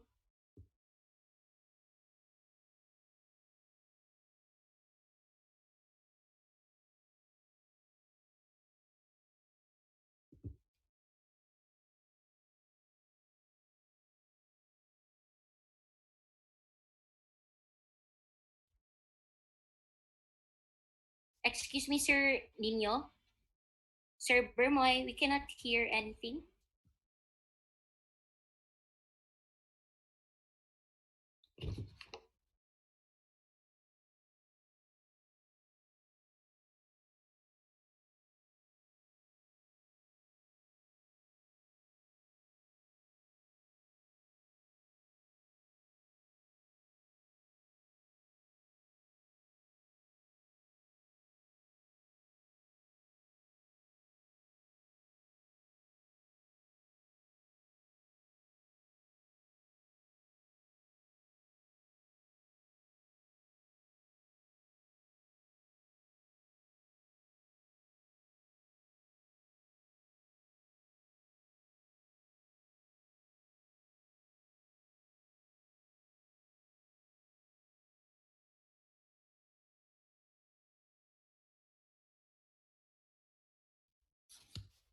Okay, so I think we cannot hear Sir Bermoy. So I'd like to proceed to the next Yes, ma'am. I can hear speaker. him. Yes, I'd like to ask Miss Paul Cherry. Miss Paul? Yes, thank you, Miss Chini. I'm the speaker. Hold on. All right, thank you, Miss Chini. Hi, everyone. Let me go ahead and all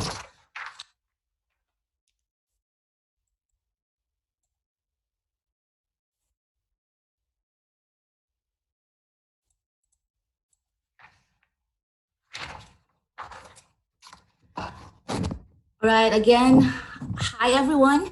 I'm glad to see all of you online. I know these are tough times, but I want to thank everybody for taking their time to join us tonight. So again, I'm Paul Cherry Gohetia. My students call me Miss Cherry. I'm a primary resource teacher at Hallie Hewittson Elementary School for 3 years now. So in my caseload, I have 18 students from kindergarten to second grade. So I provide support in reading, writing, math, and behavior to students with special needs, so ranging from having autism, specific learning disabilities, health impairments, visual impairments, emotional disturbance, and such in the inclusion setting or in the general education classroom or in the resource room. So either I pull them out from their classrooms and in the resource room to provide them services, or I provide them services inside their classroom together with their gen ed teacher. So I admit when the district transitioned from the distant to distance education due to COVID-19 school closures, I was sad, afraid, and hesitant at first. But hey, we aren't teachers for nothing, right? So we are always bound to find ways. So this is where online teaching platforms comes in. So for us here in CCSD, we are using our Gmail account. So we use Google Meet. So with the use of a Google email address, and you are able to access everything from Google Meet, Google Calendar, and Google Voice. So in conducting meetings or virtual lessons, I do it once a week for each kid. So I use Google Meet. I do it one-on-one. And for scheduling purposes and also attaching video conferencing, I do use Google Calendar. So if I also want to call and text parents and have them call me or text me back without them knowing my personal phone number, never fear, Google Voice is here. So with using voice, it will make you choose a private number that you can solely use for yourself. Can anyone hear me?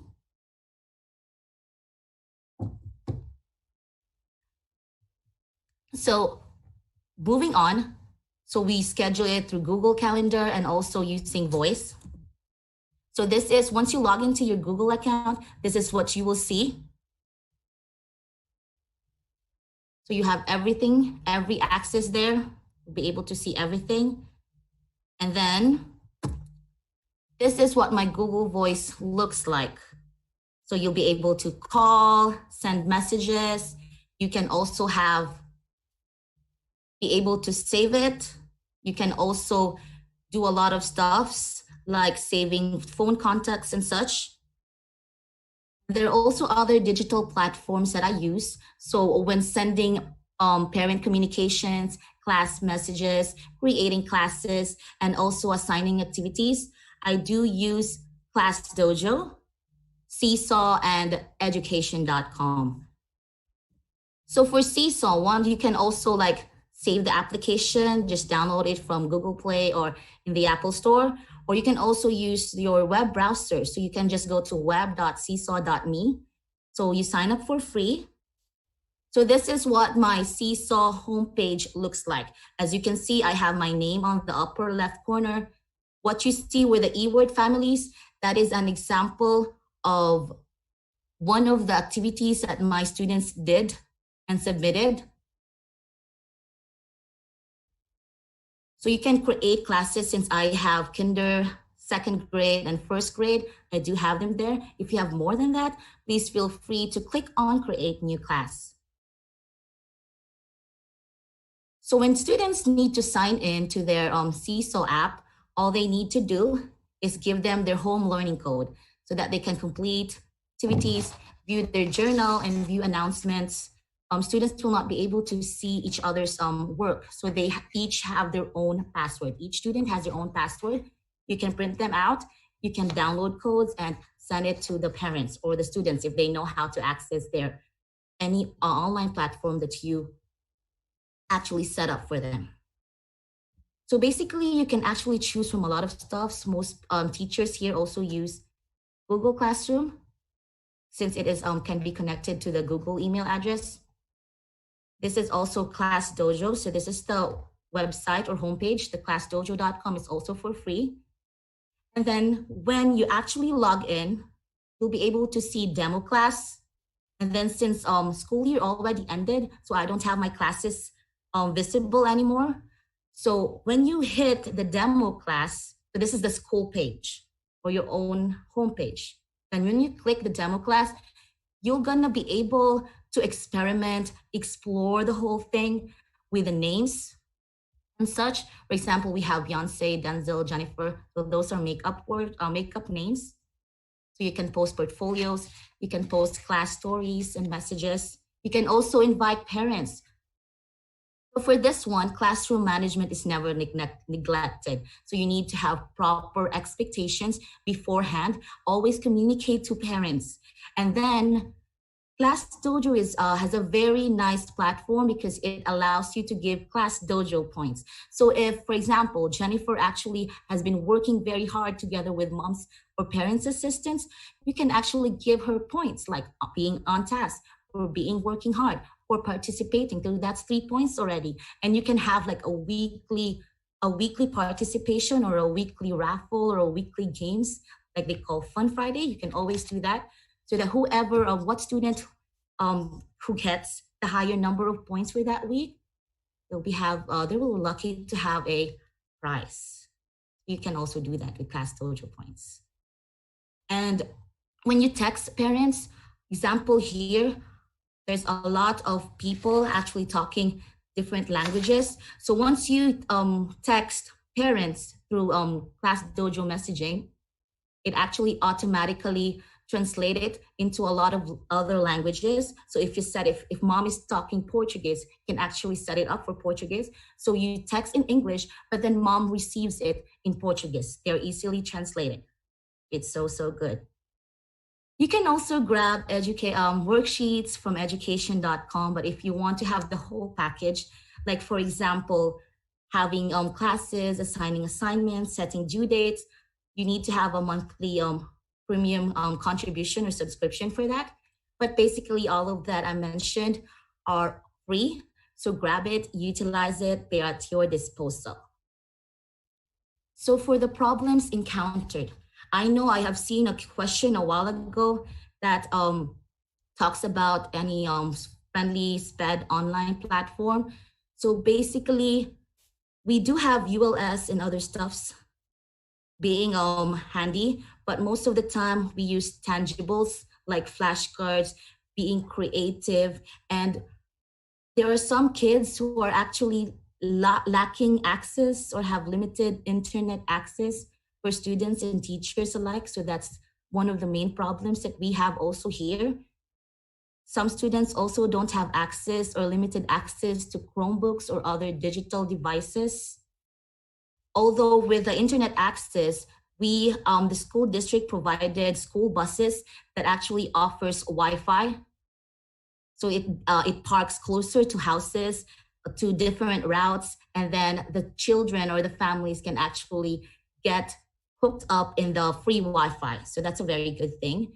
And then lastly, everything that teachers, all of us have been doing, it would never be possible without parents' assistance. Because for example, you keep sending emails, you keep sending activities to parents, but then they're not looking into their emails. We really need constant parent communication. Although we understand that they're also busy right now, so we take them time. So we set up due dates like 2 weeks after we posted the activities. so that parents are also given ample time to assist their kids. So sometimes when I do scheduling, I make sure that I schedule it on the same time every week for a specific student so that mom or daddy or whoever that is readily very ready to assist the kid would be there for the kid. Because it also helps that they're right beside the kid so that they can also, like when the kid is not in focus, it would also help out in actually having the redirecting the kid back to the activity. So we highly keep in touch with the parents. We depend on the parents' availability, the constant feedbacking and constant parent communication and collaboration are very needed in times like this in order to obtain or maintain or bridge that gap between us and the students and to have their learning in place. Our kiddos with special needs require our love, dedication, and hard work now more than ever. So teachers, I know, just like you, we're also struggling. We're also doing our best. And so far, all the platforms that were given and discussed, those are some of the most amazing, brilliant platforms that all of us, all of you can actually utilize. So have that fire burning, teachers. Never ever give up. You got this. We all got this. So to end this, stay safe always and do little acts of kindness every day. Thank you and hope you learned something from me. So if you have any questions, you can actually reach me at cohetp@nv.ccsd.com. So thank you so much and have a good evening. Thank you so much, Teacher Paul. This time I'd like to call Mr. Nino Ray Bermoy. Are you still with us, sir? Yes. Okay. I'm sorry to what happened. Like, I don't know. All of a sudden, but yeah. Can I continue or? Yes, please. Thank you. Okay. Thank you, sir. Sorry, guys. Let me just share my screen real quick. Hold on 1 second.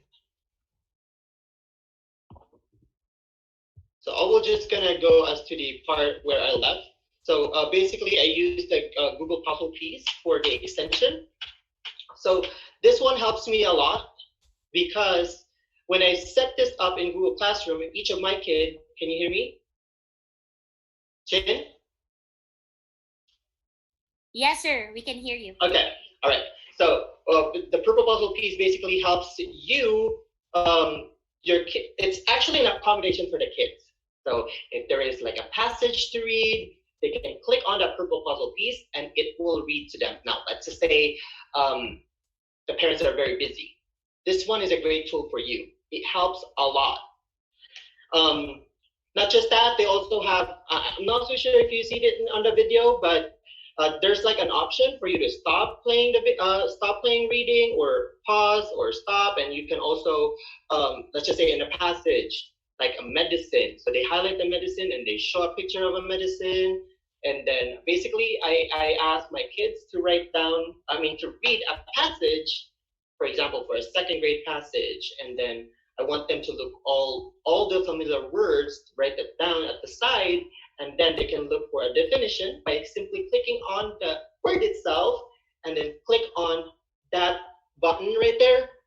It's like a book or dictionary, so they can click on that. I think we have the problem for sharing the video. That's what we have, like we encounter a problem. So I'm not gonna play that video. Let me proceed with a text help PDF reader. So this one helps you to put a worksheet from a book. Okay, so if you are this is a saver for paper. Okay, so it's called PDF Reader. You can scan a worksheet from a book or a website. It allows you to write down your answers on a PDF file. So this screenshot is showing you like what this application does. So they're incorporated. So the purple puzzle piece, and the PDF Reader are actually partners. They should go together. And then for busy teachers, this is for writing. So we have WriteQ. So this application is helpful when it comes to checking and writing assignments such as narrative spelling, grammar, punctuation, and also it allows you to set a particular grade level for a kid. As what they mentioned, that I am a teacher for multi-grade. So if I have 6, 7, and 8, I can put up a story right there, for example, for a whole instruction.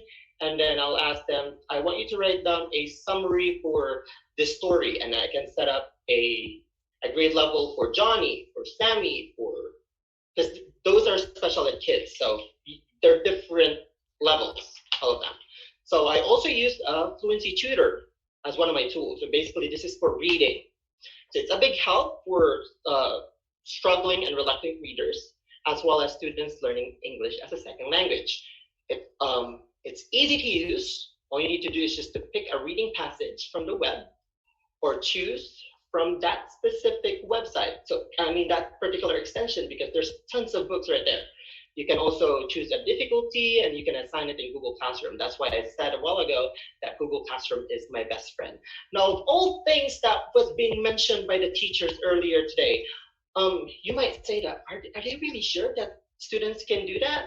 Oh, well, anyway, this is basically the Fluency tutor in which you can see the progress in each month, right?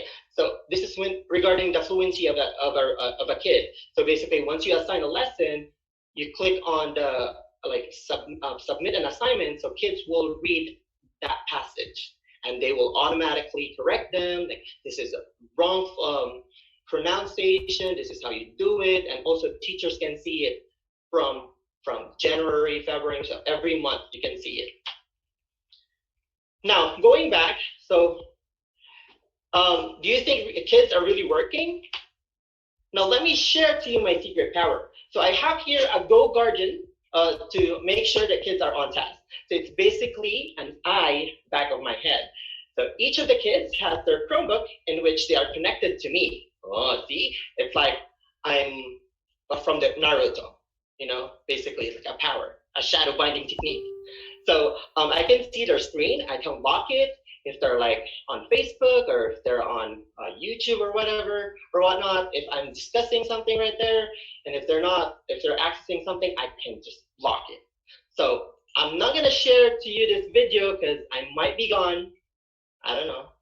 So you just look it up in YouTube. So it's basically Go Guardian Teacher Demo. It's like a minute video. And then for math, for equation, I use equation. So this is basically a math equation, formulas, and more directly on your computer. So this one is a handy dandy. So simply type and handwrite or dictate an expression in that particular extension. All those things that I've mentioned are found in Google Chrome. So all you need to do is just to type in Google, Chrome apps. Okay, now let's proceed. Finally, with the most famous one, ClassDojo. So I use ClassDojo to communicate with my parents. It's like Facebook with a twist because they can see the kids' behavior and achievement, and I can also post stories and send messages just like Messenger and Facebook. So this is a tool, also helps you in writing an IEP, because every time that you put a point to a specific kid, it will be in a graphical output, okay, in each month. So you can use this for behavior intervention plan for your kid. Now, I wish I had more time to share a lot of resources, but as you know, as what happened earlier, maybe, I don't know. So before I hand you over to the next speaker, I would like to ask all the presenter to go to kahoot.it. Presenters, are you there? Can you hear me? Am I still presenting? Yes. Yes, we hear you. All right. I want you to go to kahoot.it, everybody. We can hear you. I'm sorry what happened earlier today. I'm fine. I want you to, can you please go to kahoot.it so that I can share this to parents out there who's wondering what are the tools that I am using for entertaining my kids.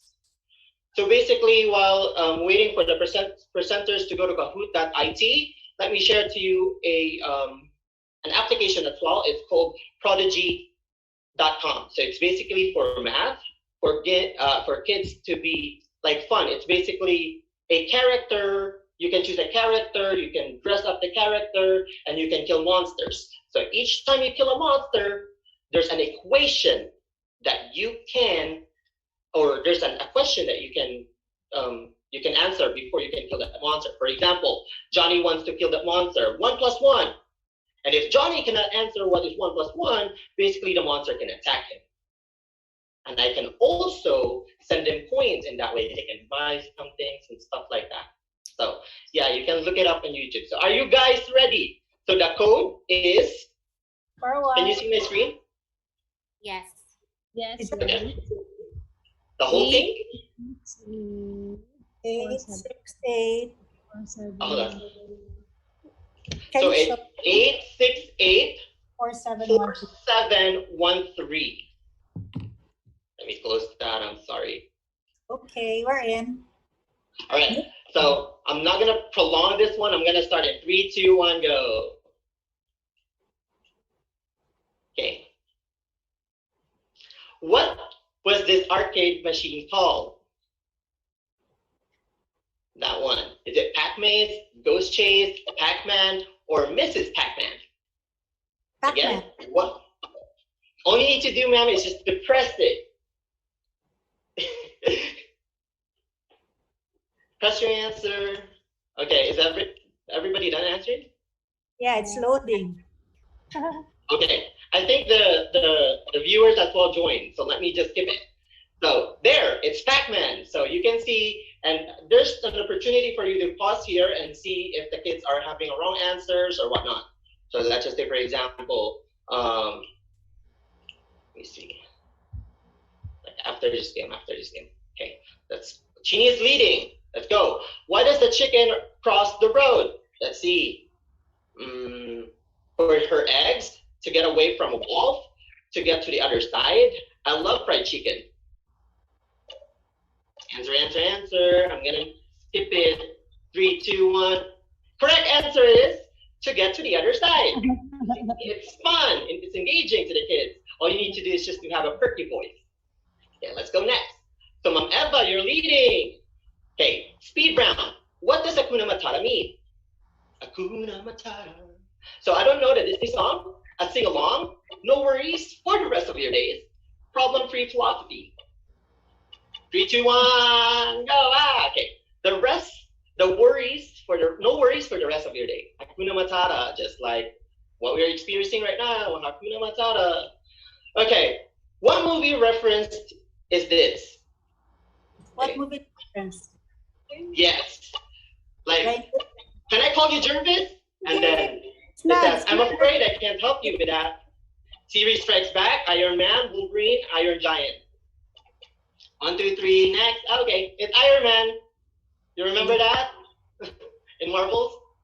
Okay, let's go. Last question. What is 5 times plus 3? Is it 8 times? Is it, wait, I need to count on my fingers. Math. A linear graph. 8. Oops. All you need to do is just to click on it. All right. So it's 8 times and a linear graph. So there's tons of online learning or like resources for you to use. So if you have more questions, you can always reach out the University of San Jose Recoletos, and they can reach out to me, and also I can help you with everything, especially for resources, for online resources. I'll try to help you when it comes to the accommodation of a specific disability of a kid. I'm sorry to what happened earlier. That's what I don't like about learning, distant learning, because kids right now are losing enormous amount of learning. So again, my name is Nino. Have a good day and be safe. Wash your hands. Thank you so Thanks, much, Jen. Sir Nino, for that. Now I'd like to call Mr. Gian Espiritu. Sir Gian? Hi, everyone. Let me just pull up my screen. Wait a minute. Hold on for a second. Let me just go from PowerPoint.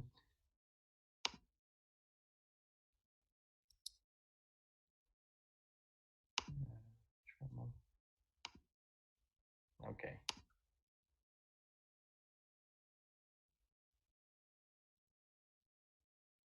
Okay, share.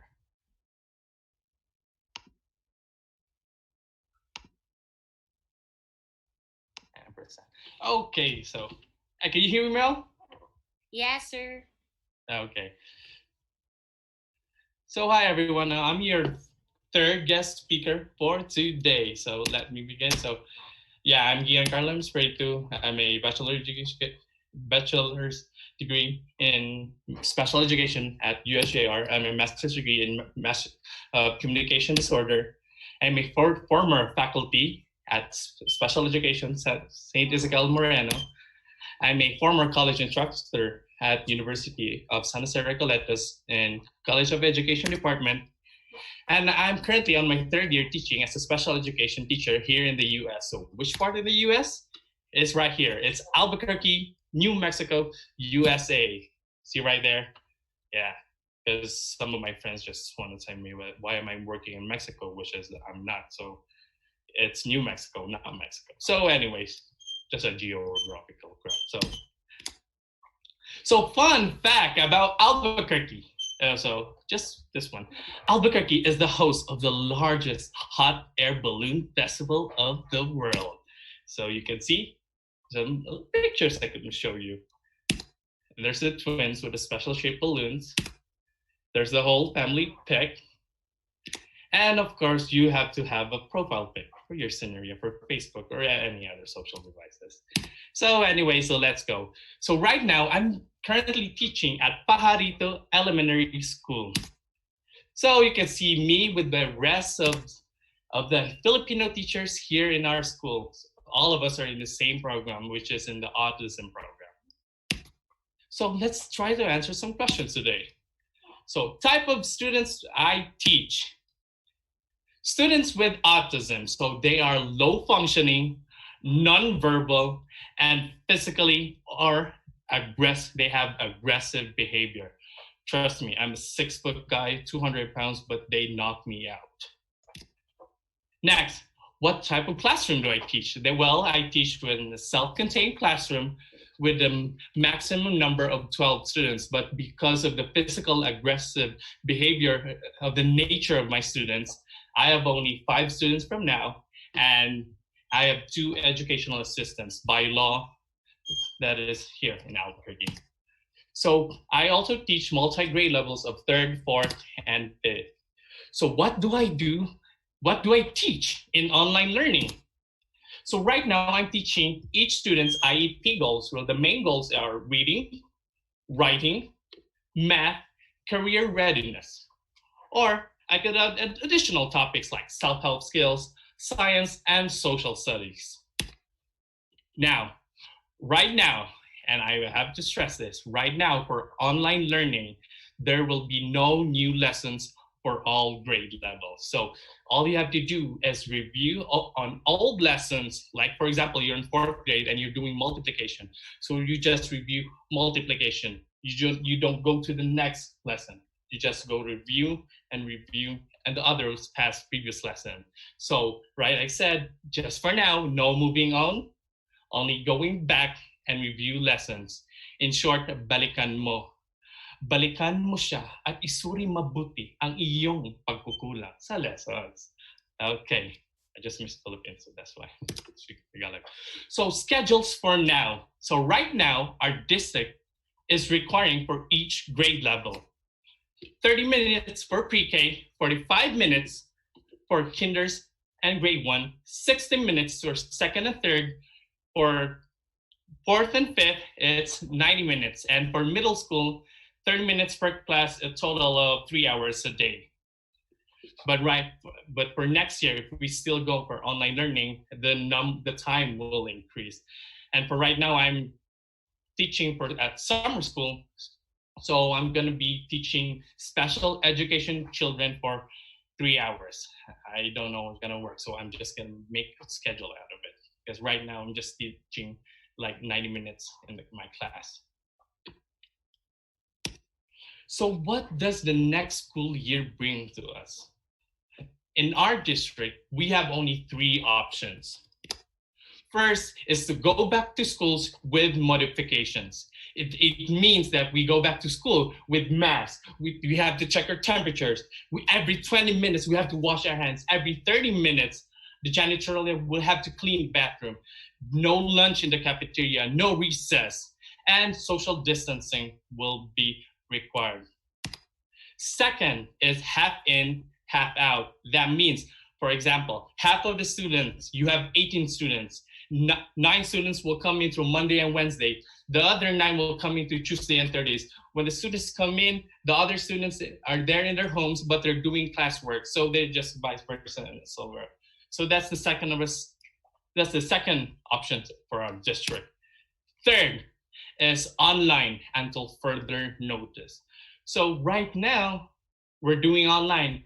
So if the district say, hey, okay, you have to do online from July to August, then we come back in September. That's good. If the district says that we have to do online until January and come back in January, okay. But if the district say we have to do the online the whole year, so okay, help me God. But I know we can do it. So what are the platforms I am using, by the way? So right now, the district is requiring us to use Google Classroom. So why you say Google Classroom? It's because you could like invite people, or you could have a Google Meet code right here. You just have to go to the settings and come up with a Google Meet code. And you could also have a one-time Google Meet link. You just only have to go to the settings and it will create right there, so that when children come in and then you say, okay, let's do Google Meet, you just click, they just have to go to the classroom, click the Meet link here, and then poof, you're good. So in any platforms, for me to you, in any platforms, what you do is talk to your fellow teacher, talk to your admin, talk as a school, do research. You could use any platforms you want. You could use Microsoft, you could use Zoom, you could use Skype, you could use anything. But if you have a hard time with choosing, I recommend that you use Google Classroom. It's nice and it's free, of course. And let's go to the next. Okay, so what do you do when student doesn't pay attention in online learning? Well, let me say that you could, I've created this like code. So you could use your BFFN or your best friends, for now, the parents. Yes, the parent. So because as a SPED teacher, to be physically there in the classroom and to support your students with special needs, it's tough. So it's really tough. So that's why you need the parents. And just be patient to both your BFFN and your students, because this is also new to them too. Don't go like, oh my gosh, why is this mom like that? So please be safe, smile, and leave that. So what are the problems that I encountered? Well, in here, teacher, I don't know how to do this. Teacher, we don't have a printer. Teacher, how can we submit in Google Forms? Oh. Well, so each problems are different. As a rational being, we can solve problems. As a teacher or soon-to-be teacher, guys, you are a good problem solver.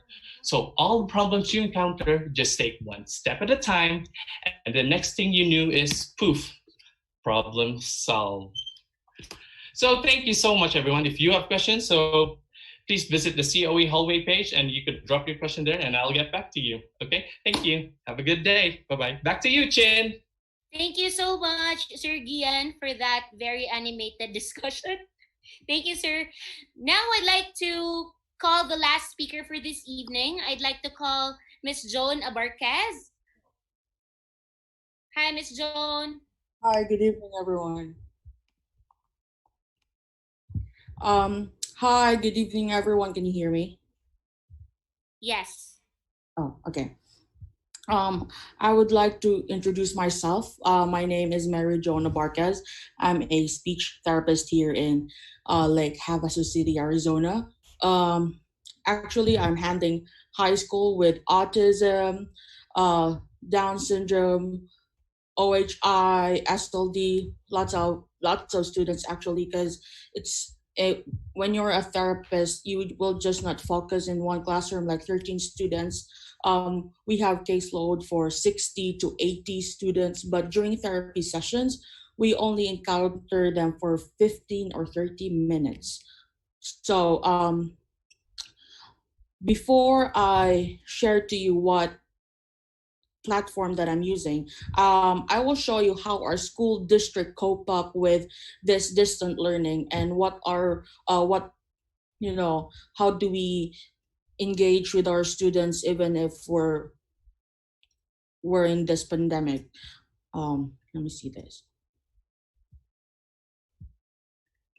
So even if we experience this distant learning, we are still very lucky, especially in the school district that I am right now, because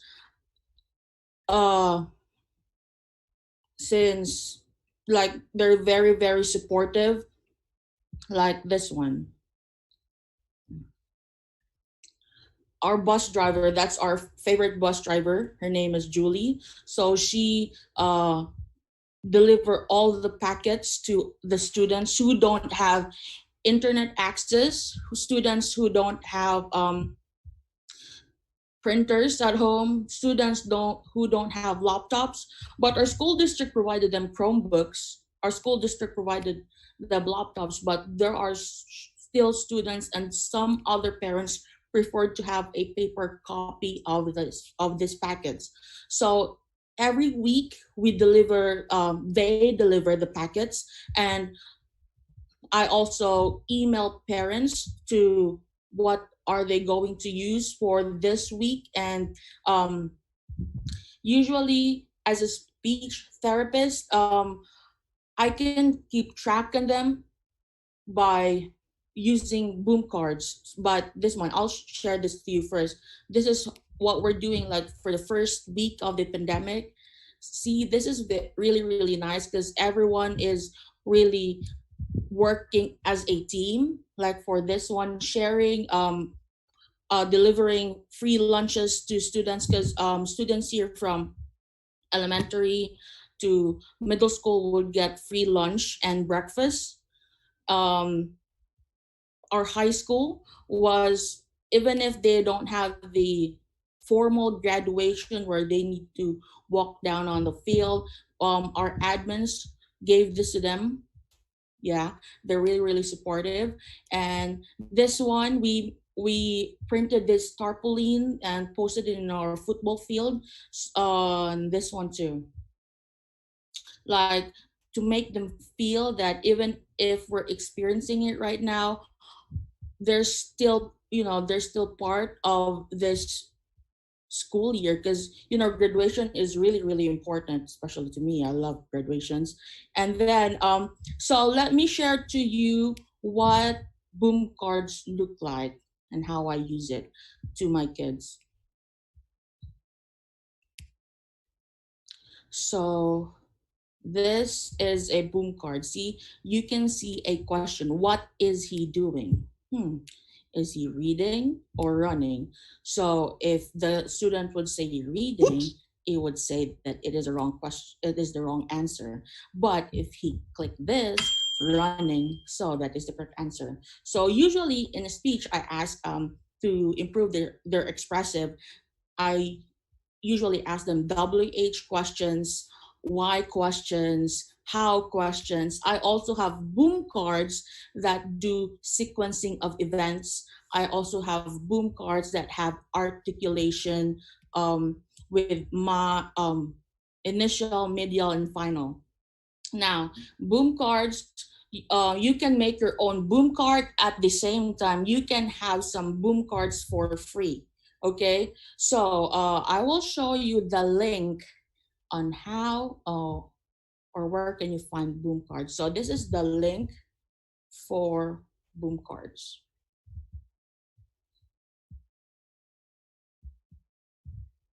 So that's the link, boomlearning.com.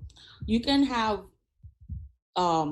free boom cards using teachers, pay teachers. Yeah, there's some made boom cards there that you can just put it in your library. So this is the video tutorial and how to handle boom cards, how to assign it to students, how to keep track on their progress, and how to share it in Google Classroom using hyperlink. Okay, so it's really, really easy. With this tutorial in YouTube, you can, do it step by step. Now, problems I encountered with this distant learning. Of course, it's really, really hard for me to teach high school students, especially they're bigger than me, stronger than me, taller than me. I'm just 5 foot and my students are 6 feet tall. But I'm very lucky because I have 4 assistants who would handle those type of kids if they would make any fuzz or some behavioral problems. But so problems I encountered during distant learning, like Zoom meeting or what. Some parents and some students don't really logged in if it's their time for like Zoom meeting. Now, what will I do if they don't log in? Well, I email the parents. I will email the student, of course, and I will email our principal, the principal in the school, that this student didn't log in for in his schedule, and I would also make sure that they would get double up activity because you know during the start of the school year already established a classroom management to my kids, like if you don't do this there would always be a consequence. They know me, like I'm very strict to them in completing all their work because I always remind them this is not for me, this is for you. Now if you're not doing it, it's not my problem anymore. If you don't, because I motivate them that you need to get good grades, you need to get this, you need to get that, because I want to see you like have a good job, like to get a job at Smith's, because they want to like work even if they're special students, they still thinking what will happen after high school, because what will happen, where can I work, what can I do. So I motivate them, oh, this is what you need to do and this is what you need to do. So like, and some parents too, like low level students, I have one student who's really really low.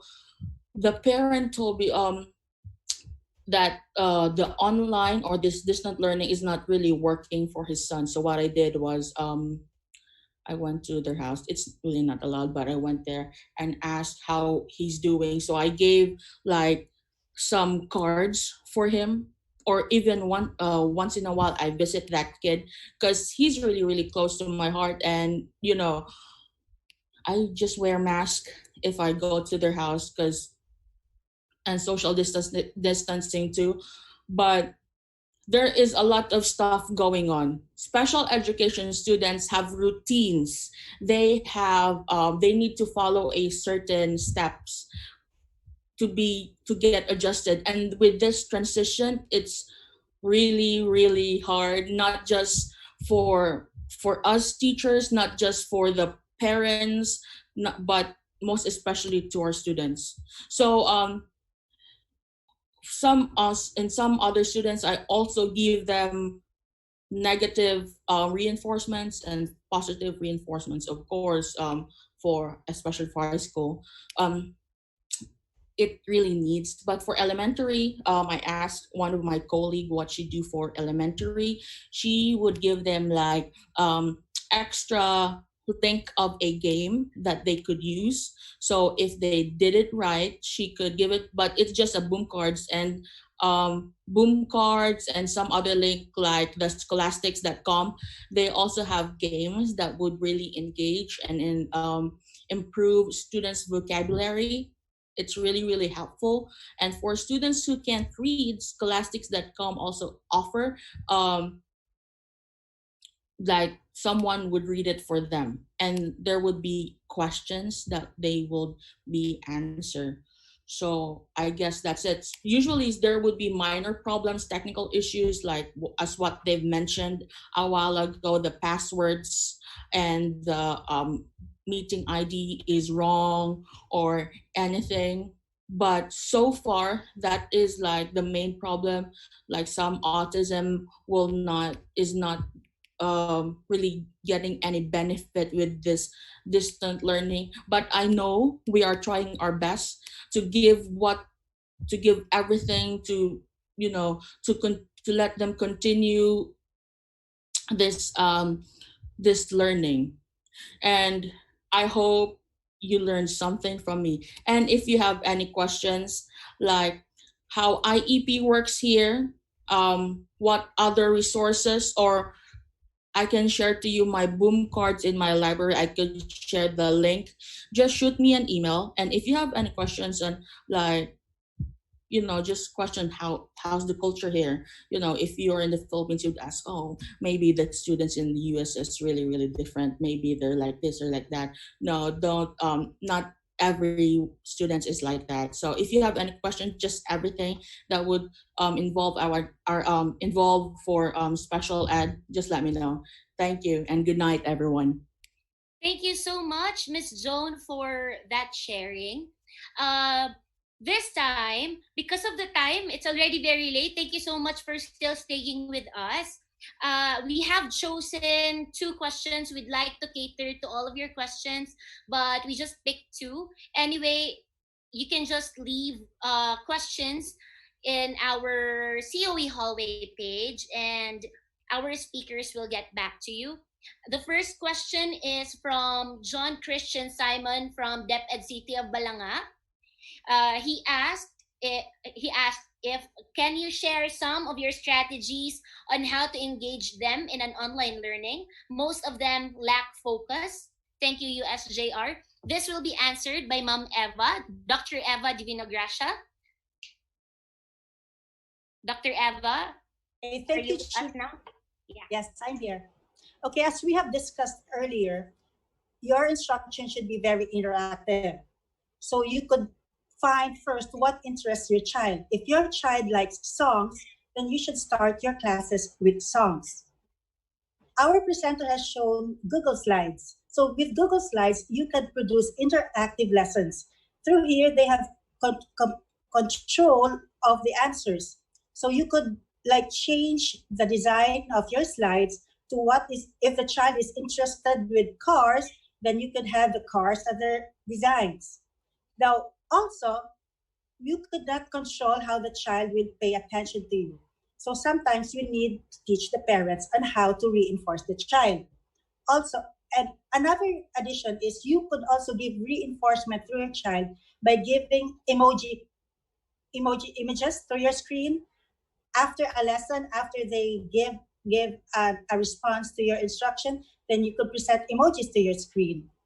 So I think that's it. That one thing is that you have to reassess. You have to like redirect your child and change your goals for the child. If the child isn't so attentive right now, lower your goals for the child, lower your expectations. That's it, Chin.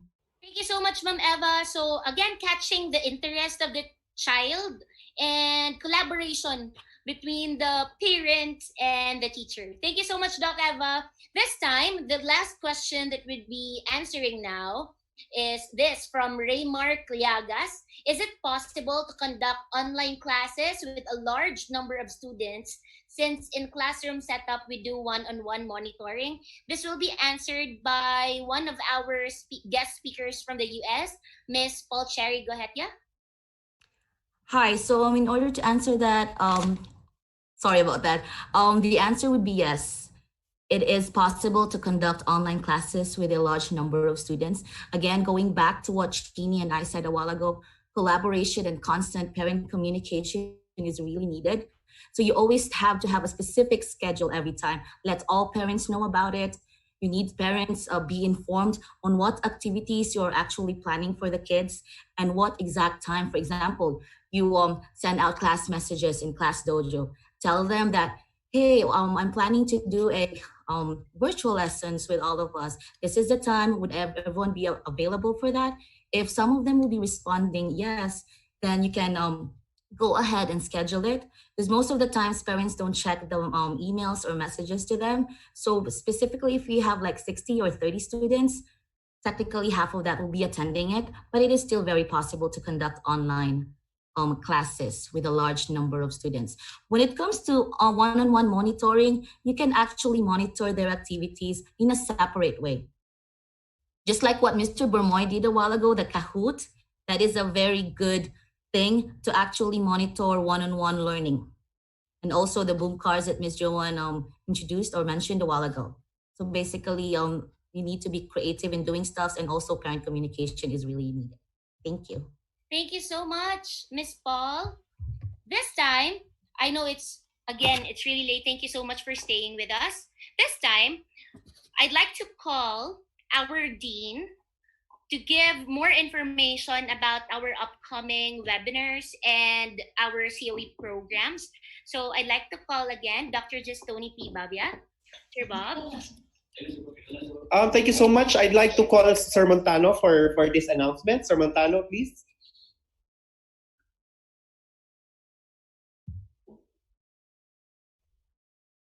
Hello, everyone. Good evening. In behalf of USJ-R College Education, we would like to invite you to our fourth webinar session on exploratory data analysis using path analysis and early childhood education in the new normal. So if you want to learn more and explore on advanced research and in terms of teaching pedagogy in early childhood education, this is the best time for you to learn. The advanced research will be facilitated by our former chairperson in the College of Education and at present, the senior high school principal of USJ-R. She is a researcher, publisher in both national and international research journals. She is Dr. Helme E. Tapana. On the other hand, early child education will be facilitated by Ms. Runes Abatayo, our EC professor and internationally acclaimed as camp leader in Summer Village program in Sweden. And also, we have invited one of our outstanding alumni who are now teaching in PCF Sparkle Thoughts, Bavaria, Germany. She is Miss Lovely Gedubin. With that, we are inviting all of you on May 29, that's Friday, same time at 7 p.m. And also, please subscribe to our YouTube channel. Just search USJ-R College of Education. Thank you and Adelante. Thank you so much, Mr. Montano Tapanan, for that. This time, Sir Babia, is there anything you'd like to say? Yes. Okay, sir. Okay, thank you so much everyone for joining. I'd like to thank our speakers from the University of San Jose Recoletos and also to our speakers who are actually in the United States right now. It's around 7 o'clock or 6 o'clock in the morning, and they actually wake up at around 3:30. 3 o'clock in the morning. Yeah, 3:30 in the morning. 3:30 in the morning. Thank you so much to our dear speakers also in the United States. Anyway, I'd like to present to all of you, for those who are interested with our programs in the College of Education, and for those of you who would like to enroll and be part of the teaching force. Some of you would like to go to the States later on for special education, or for some of you who would like to also work with stay in the Philippines or work in other countries. We can actually help you with that. So these are our programs that we are offering in the College of Education. We have Bachelor of Elementary Education. We also have Bachelor of Early Childhood Education. We have Bachelor of Physical Education. We also have Bachelor of Special Needs Education Generalist. We have Bachelor of Special Needs Education major in Early Childhood Education.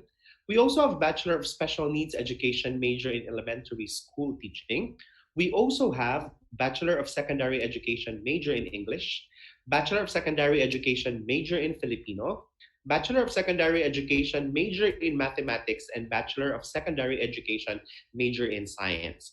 For those who would also like to grab their opportunity to enroll in our Graduate School of Education, we also have an equivalent graduate school programs from these undergraduate education programs. So if you wish to have more information about our graduate education, especially for those audience who are here with us watching with our webinar series, kindly go to COE USJ-R hallway page for more information. And we are very much willing to assist you there. And of course, I'll also be introducing to you later some of the team members who are helping us in this webinar series.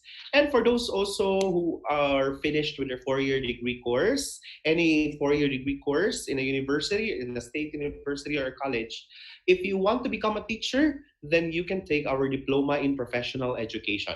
So this is a 24-unit teacher education program that will allow you to explore the different theories, the different methodologies of the teaching and learning.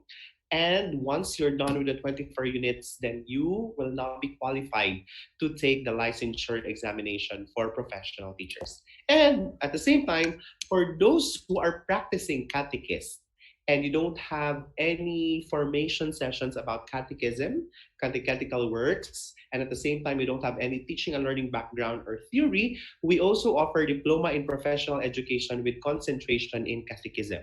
So you will take units in professional and religious education for a year, and you may take the next licensure exam for professional teachers right after. So I want you all guys to be the next licensed Susenian educator. For those who have friends, or for those of you who have sons and daughters whom are not yet deciding where to enroll in their college education. So I hope that you will consider USJ-R College of Education as one of the universities, as one of the colleges that you will be enrolling and you will be offering yourself with for more studies, advanced studies in the future. It could be both in the undergraduate education. So with this, I would also like to thank as well the people behind the program success. We have Sir Ayunel Tirogo. I guess Sir Ayunel, is Sir Ayunel there? Sir Ayunel is the one replying to all your messages actually. Sir Ayo is watching you via are, Facebook Live. yeah. So if you are asking for your certificates for this series, Sir Ayo is actually at your service almost 24 hours. So Sir Ayo is our first speaker in our webinar series, and he is our chair of the Department of Teacher Education. We also have Sir Wendell Casquejo. I'm not sure if Sir Wendell is here. Sir Wendell is in charge also of the technicalities of the webinar series, and he's also in charge of the certificate production and all other concerns in our webinar series. So Sir Wendell and Sir Ayo, thank you so much. Also, we have a while ago, Sir Montano Tapanan, who's also part of the marketing team. Ma'am Leia Ladongas, also part of the marketing team.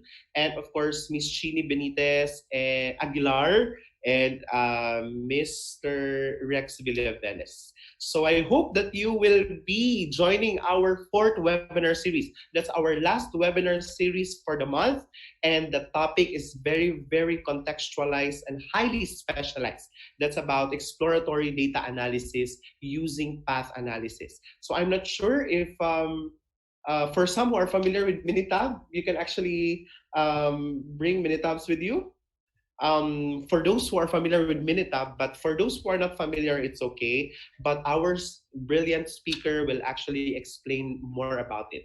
And here's another package. We have the early childhood education as well in the new normal. So we have the special education this time. We also have the early childhood education in the new normal. See you in our last webinar series for the month, because we will be preparing more exciting topics for our webinar series coming June. Thank you very much and good night. Thank you so much, Dr. Babia. This time, I'd like to give you some announcements regarding your certificates, your e-certificates. But before that, I'd like to thank you for your support, for being with us all throughout our sessions. And again, to the SPED teachers, we can do this. Life is beautiful. We can do this through hard work and dedication. And now for your e-certificates. To facilitate easy certificate distribution, since there are a lot of you right now who's with us, the committee will provide 5 links. These 5 links are posted right now in the COE hallway page. Again, these 5 links are based on the first letter of your family name. Also, please encode your names, your complete name correctly. and also your email addresses. Make sure that you have encoded everything correctly, and so that you will receive your e-certificate without any problems. The committee could not handle all the concerns, so we would like to request you to check your submissions first before you click submit.